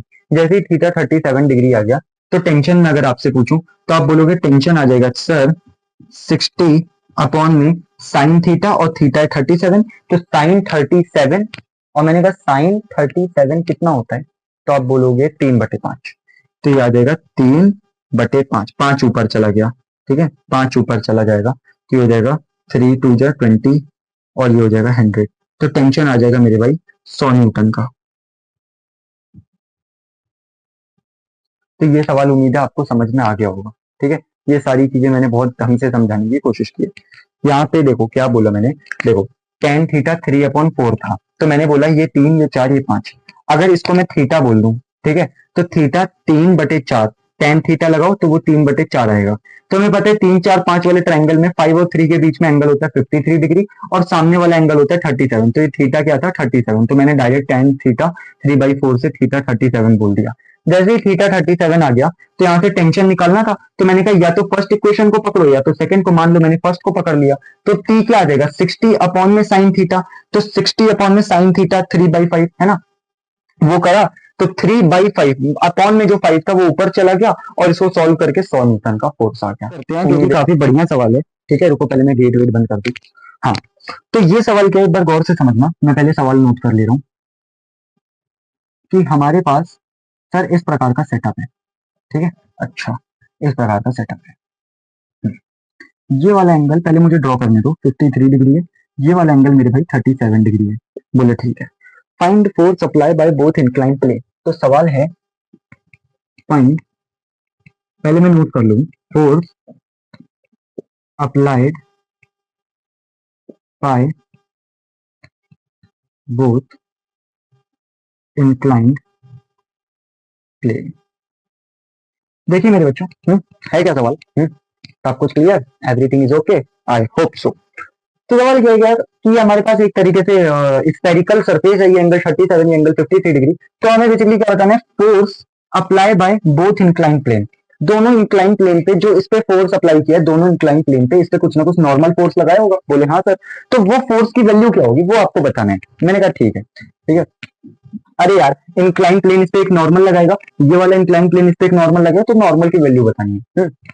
मान ले मेरे भाई कि इस वाले इंक्लाइन प्लेन ने, ठीक है, इस पे एक नॉर्मल लगाया n1 और इस वाले इंक्लाइन प्लेन पे इस पे एक नॉर्मल ऐसे लगा दिया n2। तो बेसिकली वो जानना चाह रहा है कि n1 और n2 की वैल्यू क्या होगी। तो मैंने कहा इसका सॉल्यूशन देखो। मैंने आपको क्या बताया, जब भी टेंशन और नॉर्मल पूछे तो सीधे सीधे एक काम करो और वो है फ्री बॉडी डायग्राम बना लो। मैंने कहा ठीक है, एवरीथिंग इज ऑल राइट। तो यार देख, इसका फ्री बॉडी डायग्राम बनाते हैं इसका। तो आप क्या बोलोगे, आप बोलोगे सर ये हमारे पास मास m है। मैंने कहा हाँ, ये एक पहला इंक्लाइन सरफेस था और ये एक दूसरा इंक्लाइन सरफेस था। ठीक है, समझना। तो अब अगर मैं इसका फ्री बॉडी डायग्राम बनाऊं तो सबसे पहले मैं देखूं ग्रीन पेन मेरा, हाँ चलो ठीक है। तो आप बोलोगे सर यहां से एक नॉर्मल ऐसे लगेगा, ठीक है, इसको मैं n1 बोल दे रहा हूं। इधर से एक नॉर्मल ऐसे लगेगा, इसको मैं n2 बोल दे रहा हूं। ठीक है, ये वाला एंगल सवाल में आपको दे रखा था 37। ठीक है, ये देखो ये वाला एंगल कितना है 37। तो ये वाला एंगल मैंने लिख दिया 37। ठीक है, ब्लैक से कर देता हूँ। ये वाला एंगल क्या है, सवाल में दे रखा है 37। ये वाला एंगल भी सवाल में दे रखा है 53। ठीक है, ये वाला एंगल सवाल में दे रखा है 53। यार अगर ये 37 है तो मैंने आपको एक बात तो बताई थी कि अगर सर मान लो कोई भी बॉडी है, कोई सी भी बॉडी ले ले, मान लो एक बॉडी ये रही। ठीक है, तो नॉर्मल हमेशा बॉडी की तरफ लगता है, छुअन छुआई यहाँ पे हुई है तो ये छुअन छुआई इस वाले पार्ट पे हुई थी, तो इस बॉडी की तरफ, और बॉडी की तरफ परपेंडिकुलरली लगता है नॉर्मल। नॉर्मल कहाँ लगता है, टुवर्ड्स दी बॉडी परपेंडिकुलरली। ठीक है, नॉर्मल हमेशा याद रखना बॉडी की तरफ परपेंडिकुलरली 90 डिग्री पे लगता है। तो यार ये नॉर्मल ऐसे लग रहा है, तो ये वाला एंगल क्या हो गया मेरे भाई 90 हो गया। ठीक है, ये वाला एंगल क्या हो गया मेरे भाई 90 हो गया। अब ये 37 ये 90, तो ये एंगल कितना आ जाएगा मेरे भाई 53। सिमिलरली ये वाला एंगल कितना आ जाएगा, ये 53 ये 90, तो ये एंगल आ जाएगा 37। थोड़ा सा यहां कर देता हूं 37। ठीक है, थोड़ा सा मेरे हिसाब से ना ये चीज आपको क्लियरली दिख नहीं रही होगी। रुको मैं थोड़ा इसको क्लीन करता हूँ। तो ये मैंने इसे फिर से ड्रॉ कर लिया है। ठीक है, उम्मीद है क्लियरली दिख रहा हो। तो मेरे भाई समझिए ये 37 है, ये 53 डिग्री है। तो ये क्योंकि ये वाला स्पीयर इससे छुअन छुआई में, तो इधर लगेगा इस प्रकार से एक नॉर्मल, उसको मैं बोल दे रहा हूँ n1, उसको मैं बोल दे रहा हूँ n1। ठीक है, इधर से भी एक इस प्रकार से ऐसे लग जाएगा मेरे भाई नॉर्मल, इसको मैं बोल दे रहा हूँ n2। अब यार एक बात बताओ, ये एंगल है 37। बोले हाँ sir, normal towards the body लगता है तो ये एंगल हो जाएगा 90। हाँ, ये 37 ये 90, तो ये वाला एंगल कितना हो जाएगा, ये 53 डिग्री हो जाएगा। बोले हाँ 53 डिग्री हो जाएगा। ये 53 ये 90, तो ये एंगल कितना हो जाएगा 37 हो जाएगा। ये एंगल कितना हो जाएगा 37 हो जाएगा। ठीक है, 37। चल जा भाई, क्या हो गया, मर रहा है यार ये तो। हाँ चलो ठीक है, तो ये वाला एंगल 53 हो गया, ये वाला एंगल 37 हो गया। तो अब समझ, मैंने आपको सिखाया था कि हम अपनी जरूरत के हिसाब से किसी भी वेक्टर को पैरेलली शिफ्ट कर सकते हैं। तो यहाँ पे भी आप वही कर लो। बोले कैसे, मैंने कहा ऐसे सर समझो, ये था पॉइंट, मैंने कहा ये था पॉइंट, सेंटर मान लो नीचे लगा, क्योंकि ये कितने केजी का था, ये मैंने दे नहीं रखा, सवाल यहाँ पे समझ लो ना, ये 10 केजी का मास है, ठीक है, ये 10 केजी का है, तो नीचे लग जाएगा सर 100 न्यूटन का फोर्स। बोले हाँ सर 100 न्यूटन का फोर्स लग जाएगा। इस N1 को उठाकर यहाँ रख दो, तो जैसे ही आपने N1 को यहाँ रखा तो ये रहा मेरे पास N1। बोले हाँ। इस N2 को उठाकर यहाँ रख दो, तो N2 को आप यहाँ रखोगे तो ये हो जाएगा आपका मेरे भाई N2। मैंने कहा ओके। अब फोर्सेस को एक्स और वाई में तोड़ लो, क्योंकि इक्विलिब्रियम के सवालों में हम यही करते हैं। मैंने कहा हाँ सर, ठीक है, इसको थोड़ा सा अच्छी तरीके से लिख रहा हूं मैं, ठीक है, मेरे पास ग्रीन पेन भी है ना, उसका इस्तेमाल कर लेता हूँ। तो ये हो गया, हमने फोर्सेस को एक्स वाई में तोड़ दिया, ठीक है, फोर्सेस को एक्स वाई में तोड़ दिया, ठीक है। समझना, ये वाला एंगल कितना है, ठीक है, इसको उठाकर यहां रखा तो इसमें हॉरिजॉन्टल के साथ एंगल कितना बना है 53, तो ये वाला एंगल हो गया मेरे भाई 53, ठीक है 53, ठीक है 53। और यार थोड़ा सा 2 मिनट इसको सही कर लो, ये एंगल 37 है, तो इसको उठाकर जब आप यहां रखोगे तो ये एंगल हो जाएगा 37, ठीक है 37।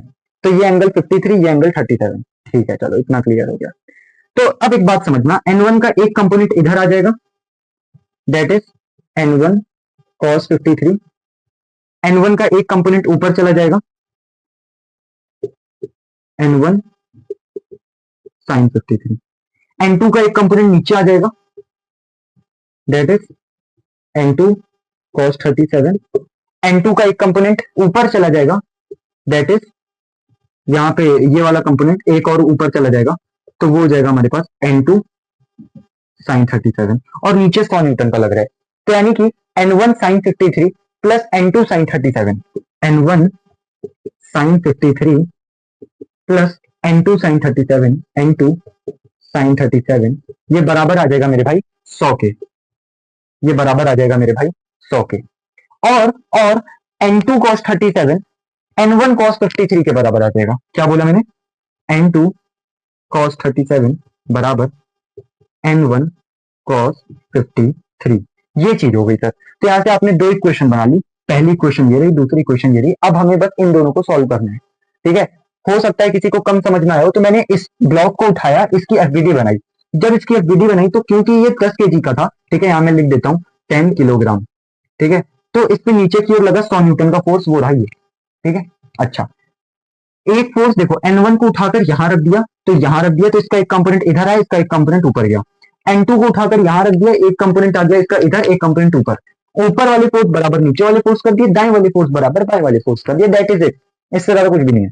अब मेरे भाई समझ, ठीक है, और इतना समझने के बाद ये चीज हो सकता है आपने नोट कर लियो, ठीक है, इसको मैं मिटा देता हूं। आई होप यार मार्कर अच्छे से दिख रहा हो, क्योंकि वीडियो में तो लगभग दिख ही रहा है समझने भर का। पता नहीं यार, इनको नई भरी है, लेटेस्ट मर रहा है, इससे मैं कुछ जुगाड़ करूंगा, बट अभी नहीं, क्योंकि अभी मुझे पढ़ाना है भाई। हाँ समझ, N1 sin 53, तो N1 अपनी जगह लिख, N2 sin 53 कितना होता है, तो वो होता है 4/5, तो यहाँ पे आ जाएगा 4/5 plus N2 sin 37 plus N2 into sin 37, ये होता है 3/5 बराबर 100 के 100। तो यहाँ एलसीएम लोगे तो ये 500 हो जाएगा, यानी कि 4N1 प्लस 3N2 बराबर 500। क्या किया, एलसीएम लिया, 5 को उधर भेज दिया तो 500 हो गया, और 4N1 ये रहा, 3N2 ये रहा। उम्मीद है इतना समझ में आ गया होगा।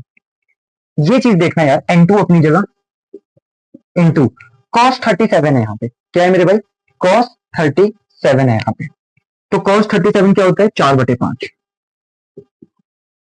ये बराबर है N1 cos 53 के, तो N1 इंटू cos 53 क्या होगा यार, cos 53 हो जाएगा 3/5, तो यहां से 5 से 5 गया, तो 4N2 बराबर 3N1 आ गया। यहां से ये चीज बाहर निकली और यहां से ये चीज बाहर निकली। अब आपको इन दोनों चीजों को सॉल्व करना है और N1 और N2 की वैल्यू निकालनी है। तो यार आप क्या करोगे, आप ये कर लो, N1 की जगह लिख लो 4N2/3, यहां से N1 की वैल्यू निकाल लो, तो 4N2/3 बराबर N1। ये चीज हो सकता है ना दिखियो, मैंने क्या किया, यहां से N1 इसकी वैल्यू निकाली, तो N1 क्या आ गया 4N2/3, 4N2/3, ये वैल्यू उठा के यहां पुट कर दो और सॉल्व कर लो। ये वैल्यू उठाकर 4N2/3 उठाकर यहां पुट कर देते हैं, तो इसको मैं थोड़ा सा यहाँ सॉल्व कर लेता हूँ, ठीक है। तो 4 इंटू, यहाँ देख 4 इंटू N1 की जगह क्या लिख दो, 4 N2 अपॉन में 3। तो 4 N2 अपॉन में 3 प्लस 3 N2 बराबर बराबर 500। मैंने क्या किया समझना, 4 अपनी जगह, 4 अपनी जगह, N1 की जगह पुट कर दिया 4 N2 अपॉन में 3, तो 4 N2 अपॉन में 3 प्लस अपनी जगह, प्लस अपनी जगह, 3 N2 अपनी जगह, 3 N2 अपनी जगह, 500 अपनी जगह, 500 अपनी जगह, इक्वल टू में था तो इक्वल टू में 500, वो स्पेस कम था इसलिए इक्वल टू नीचे लिखा है। ये चीज दिख रही है ना क्लियरली? हाँ सर ठीक है। अगर आप इनका इतने पार्ट का एलसीएम ले लोगे, ठीक है, इतने पार्ट का एलसीएम लेके सॉल्व करोगे तो ये हो जाएगा हमारे पास बेसिकली ये 16 N2 है प्लस 3 3 जा 9 N2 बटे 3 बराबर 500। समझे? ये 3 ऊपर गया तो ये 9 इंटू हो गया, ये 4 4 16 इंटू और पाउंड में 3 बराबर, मतलब बेसिकली मैं सिंप्लीफाई कर रहा हूँ, 16 9 हो गया 25, 25 N2 बराबर 1500, 25 N2 बराबर 1500, ठीक है। ये चीज आपको दिख रही है ना? हाँ चलो ठीक है। तो यहाँ से अब इसको सिंप्लीफाई कर लो तो N2 आ जाएगा मेरे भाई 1500 बटे 25, ठीक है। N2 क्या आ गया 1500 बटे 25, यहाँ से N2 निकाला 1500 बटे 25। तो इसको मैं थोड़ा सा सिंप्लीफाई कर लेता हूँ यहाँ बैठ के, तो ये हो जाएगा 5 5 जो 25, 5 3 जो 15, 0 0 5, तो N2 आ गया बेसिकली 600। और अगर N2 600 है तो आप N1 निकाल लो, कहां से निकाल लें, यहां से निकाल ले, N1 क्या हो जाएगा 4 N2 अपॉन में 3, ठीक है, यहां से निकाल लो ये वाली इक्वेशन की हेल्प से, या फिर यहां से निकाल लो, जैसा आपको ठीक लगे। तो उम्मीद है ये वाला सवाल आपको समझ में आ गया होगा। ओके ठीक है, थैंक यू सो मच, आगे बढ़ते हैं फिर। देखो भाई एक चीज let me clear one thing, कि भाई मैं कोई भी कंजूसी नहीं कर रहा हूँ बढ़िया बढ़िया सवाल कराने में, बिल्कुल बढ़िया तरीके से करा रहा हूँ, बढ़िया तरीके से समझा रहा हूँ। तो आपका काम है उन चीजों को अच्छी तरीके से देखना, अच्छी तरीके से खुद से ट्राई करना, क्योंकि देखने से तो नहीं होगा ना यार, समझ रहे हो ना मेरी बात। तो ये वाला एक सवाल है, अब जैसे ये सवाल है तो हमें पता है ये अलग अलग रखती है, तो टेंशन एक में T1 मान लो तो दूसरे में T2 मान लो। तो बोल रहे find tension in string, basically string में टोटल कितनी टेंशन है वो बतानी है हमें, ठीक है, टोटल कितनी टेंशन है वो बतानी है, ठीक है। एक बार ट्राई करो। तो मैंने अगेन वही बोलूंगा, टेंशन नॉर्मल के लिए हम लोग फ्री बॉडी डायग्राम बना लेते हैं तो उससे सवाल हो जाएगा। मैंने कहा देखो ये हमारे पास 8 kg का एक मास, कितने kg का 8, तो नीचे लग जाएगा mg लग जाएगा 80 न्यूटन का, ठीक है, mg लग जाएगा 80 न्यूटन का। इधर लगेगा टेंशन T1 बोल दो, इधर लग गया टेंशन T2 बोल दो, ठीक है। और ये वाला एंगल 53, ये वाला एंगल 37, इतना ही है ना। ये T1 53 पे, तो यार अगर T1 है एंगल 53 पे तो इसका एक कंपोनेंट आगे आ जाएगा T1 cos 53, और एक कंपोनेंट ऊपर चला जाएगा दैट इज T1 sin 53, ठीक है। ये T2 है, एक कंपोनेंट नीचे आ जाएगा that is T2 cos 53, T2 cos 37, और एक कंपोनेंट ऊपर चला जाएगा that is T2 sin 37, T2 sin 37, ठीक है, T2 sin 37। ये उम्मीद है आई थिंक दिख रहा है, ठीक है, ये थोड़ा सा जूम कर देता हूँ। तो अब क्या है, आपने फोर्सेस को एक्स और वाई में तोड़ लिया, देख ये T1 फोर्स था तो इसका एक कंपोनेंट आगे लिख दिया, एक कंपोनेंट ऊपर आ गया। ये T2 वाला फोर्स था, इसका एक कंपोनेंट आगे आ गया, एक कंपोनेंट ऊपर आ गया, और नीचे mg तो लग रहा है, तो ऊपर वाला फोर्स बराबर नीचे वाला फोर्स, दाएं वाला फोर्स बराबर बाएं वाला फोर्स। तो 8 kg पे ऊपर की ओर लग रहा है T1 sin 53 और T2 sin 37। तो मैं यहां लिख रहा हूं कि जो T1 sin 53 है प्लस का T2 sin 37 है, T2 sin 37 है, वो बराबर आ जाएगा नीचे 80 न्यूटन के, ये बराबर आ जाएगा 80 न्यूटन के। सिमिलरली ये वाला जो फोर्स है दाएं वाला, वो बाएं वाले के बराबर होगा, यानी कि T1 cos 53, T1 cos 53 बराबर आ जाएगा T2 cos 37 के, T2 cos 37 के। अब जैसे ये कर लिया, ये पहली इक्वेशन बन गई, ये दूसरी इक्वेशन सॉल्व कर लिया, तो इसको सिंप्लीफाई करते हैं। तो जैसे ये चीज है, ये पहली इक्वेशन और ये दूसरी इक्वेशन, ठीक है, कंफ्यूजन नहीं होगी ऐसे। तो यहां से अब इसको सिंप्लीफाई कर लो और T1 और T2 आराम से निकल जाएगा। ये do it by your self है, इसमें कुछ भी ऐसा मुश्किल नहीं है। चलो ये वाला मैं करवा ही देता हूँ, कोई दिक्कत नहीं है। तो देखो T1 अपनी जगह, T1 अपनी जगह इनटू साइन 53 कितना होता है, साइन 53, तो आंसर है 4/5 प्लस T2 इंटू साइन 37 कितना होता है, तो आंसर है 3/5। ठीक है, अच्छा ये अपनी जगह, ये अपनी जगह, बराबर किसके चल रहा है, AC के। तो अगर एलसीएम लोगे तो एलसीएम तो ओवरऑल 5 ही आ जाएगा, तो मैं डायरेक्ट करता हूं, एलसीएम 5 आ जाएगा और 5 को इधर भेज दो फिर, तो ये हो जाएगा 400, तो ये चीज 400 के बराबर है। तो 4T1 प्लस 3T2 बराबर में 400, बोले हाँ। तो यहां से क्या समझ में आ रहा है कि 4T1 बराबर 400 माइनस 3T2, या फिर एक काम करो, यहां से T1 की वैल्यू निकाल लो और वो यहां पुट कर दो, सवाल सॉल्व हो जाएगा। क्या बोला, यहां से T1 की वैल्यू निकाल के यहां पुट कर दो, ये नीचे वाली इक्वेशन में दिख रही है ना, हाँ, तो हमारा आंसर आ जाएगा। तो कर लो यार, कितना आ जाएगा ये, T1 into T1 into cos 53, तो कॉस 53 कितना होगा, 3/5 बराबर T2 साइन 37, T2 गुणे, ठीक है, देख T1 कॉस 53 की वैल्यू, T2 और ये कॉस 37, कॉस 37 कितना होता है, 4/5, ठीक है, 4/5। इस 5 से ये 5 गया, ठीक है, ये कट गया ना यार, 5 से 5 कटा, तो यहाँ से 3T1 बराबर 4T2 आ गया। तो यहाँ से T1 की वैल्यू मैं निकालता हूँ, ठीक है, 3T1 बराबर 4T2 आ गया, तो T1 अगर यहाँ से मैं निकालूं तो आ जाएगा 4T2/3, ठीक है, T1 आ जाएगा 4T2/3, और वो T1 फाइनली मैं यहाँ पे पुट कर दूंगा तो मेरा सवाल सिंप्लीफाई हो जाएगा। तो मेरे हिसाब से मैं इसको यहाँ सिंप्लीफाई कर देता हूँ, ठीक है, देखो यहाँ पे T1 आ गया 4T2/3, तो यहाँ पे पुट करो, 4 ऑलरेडी है इंटू एक और 4T2/3 आ गया, 4T2/3 आ गया।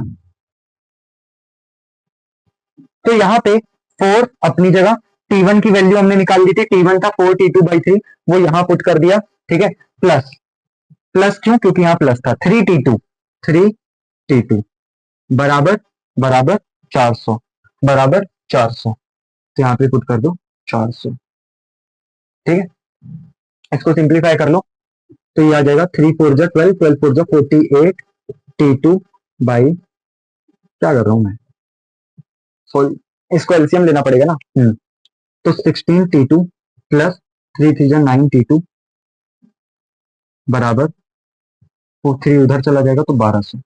मैं इसको सिंप्लीफाई करके समझा नहीं रहा हूं कि ये मैं कैसे कर रहा हूं, ये सिंप्लीफिकेशन आपको खुद आनी चाहिए कि आप ये क्वेश्चन को सिंप्लीफाई कर लो। तो यहां से समझ में आ गया, 16 9 25, तो 25T2 बराबर में 1200, तो 5 5 जा 25, 5 2 जा 10, 2 5 4 जा 20, 0, तो 5 4 जा 25 8 जा 50, तो T2 आ गया 448, और अगर T2 48 आ गया तो T1 हम खुद ही निकाल सकते हैं, खुद ही कैलकुलेट कर सकते हैं, तो ये हो गया हमारा, ठीक है। एक बार इसको देख लो, किया क्या, देख 4 अपनी जगह, 4 अपनी जगह, T1 की वैल्यू हमने निकाल ली 4T2/3, तो वो यहाँ पे पुट कर दी T1 की जगह, प्लस 3T2 अपनी जगह बराबर 400 चल रहा था, इसको सिंप्लीफाई किया तो हमारा आंसर आ गया, T2 की वैल्यू 48 है ये, ठीक है, T2 की वैल्यू कितनी आ गई है, 48 आ गई है, ठीक है। चलो ठीक है, अब आगे बढ़ते हैं।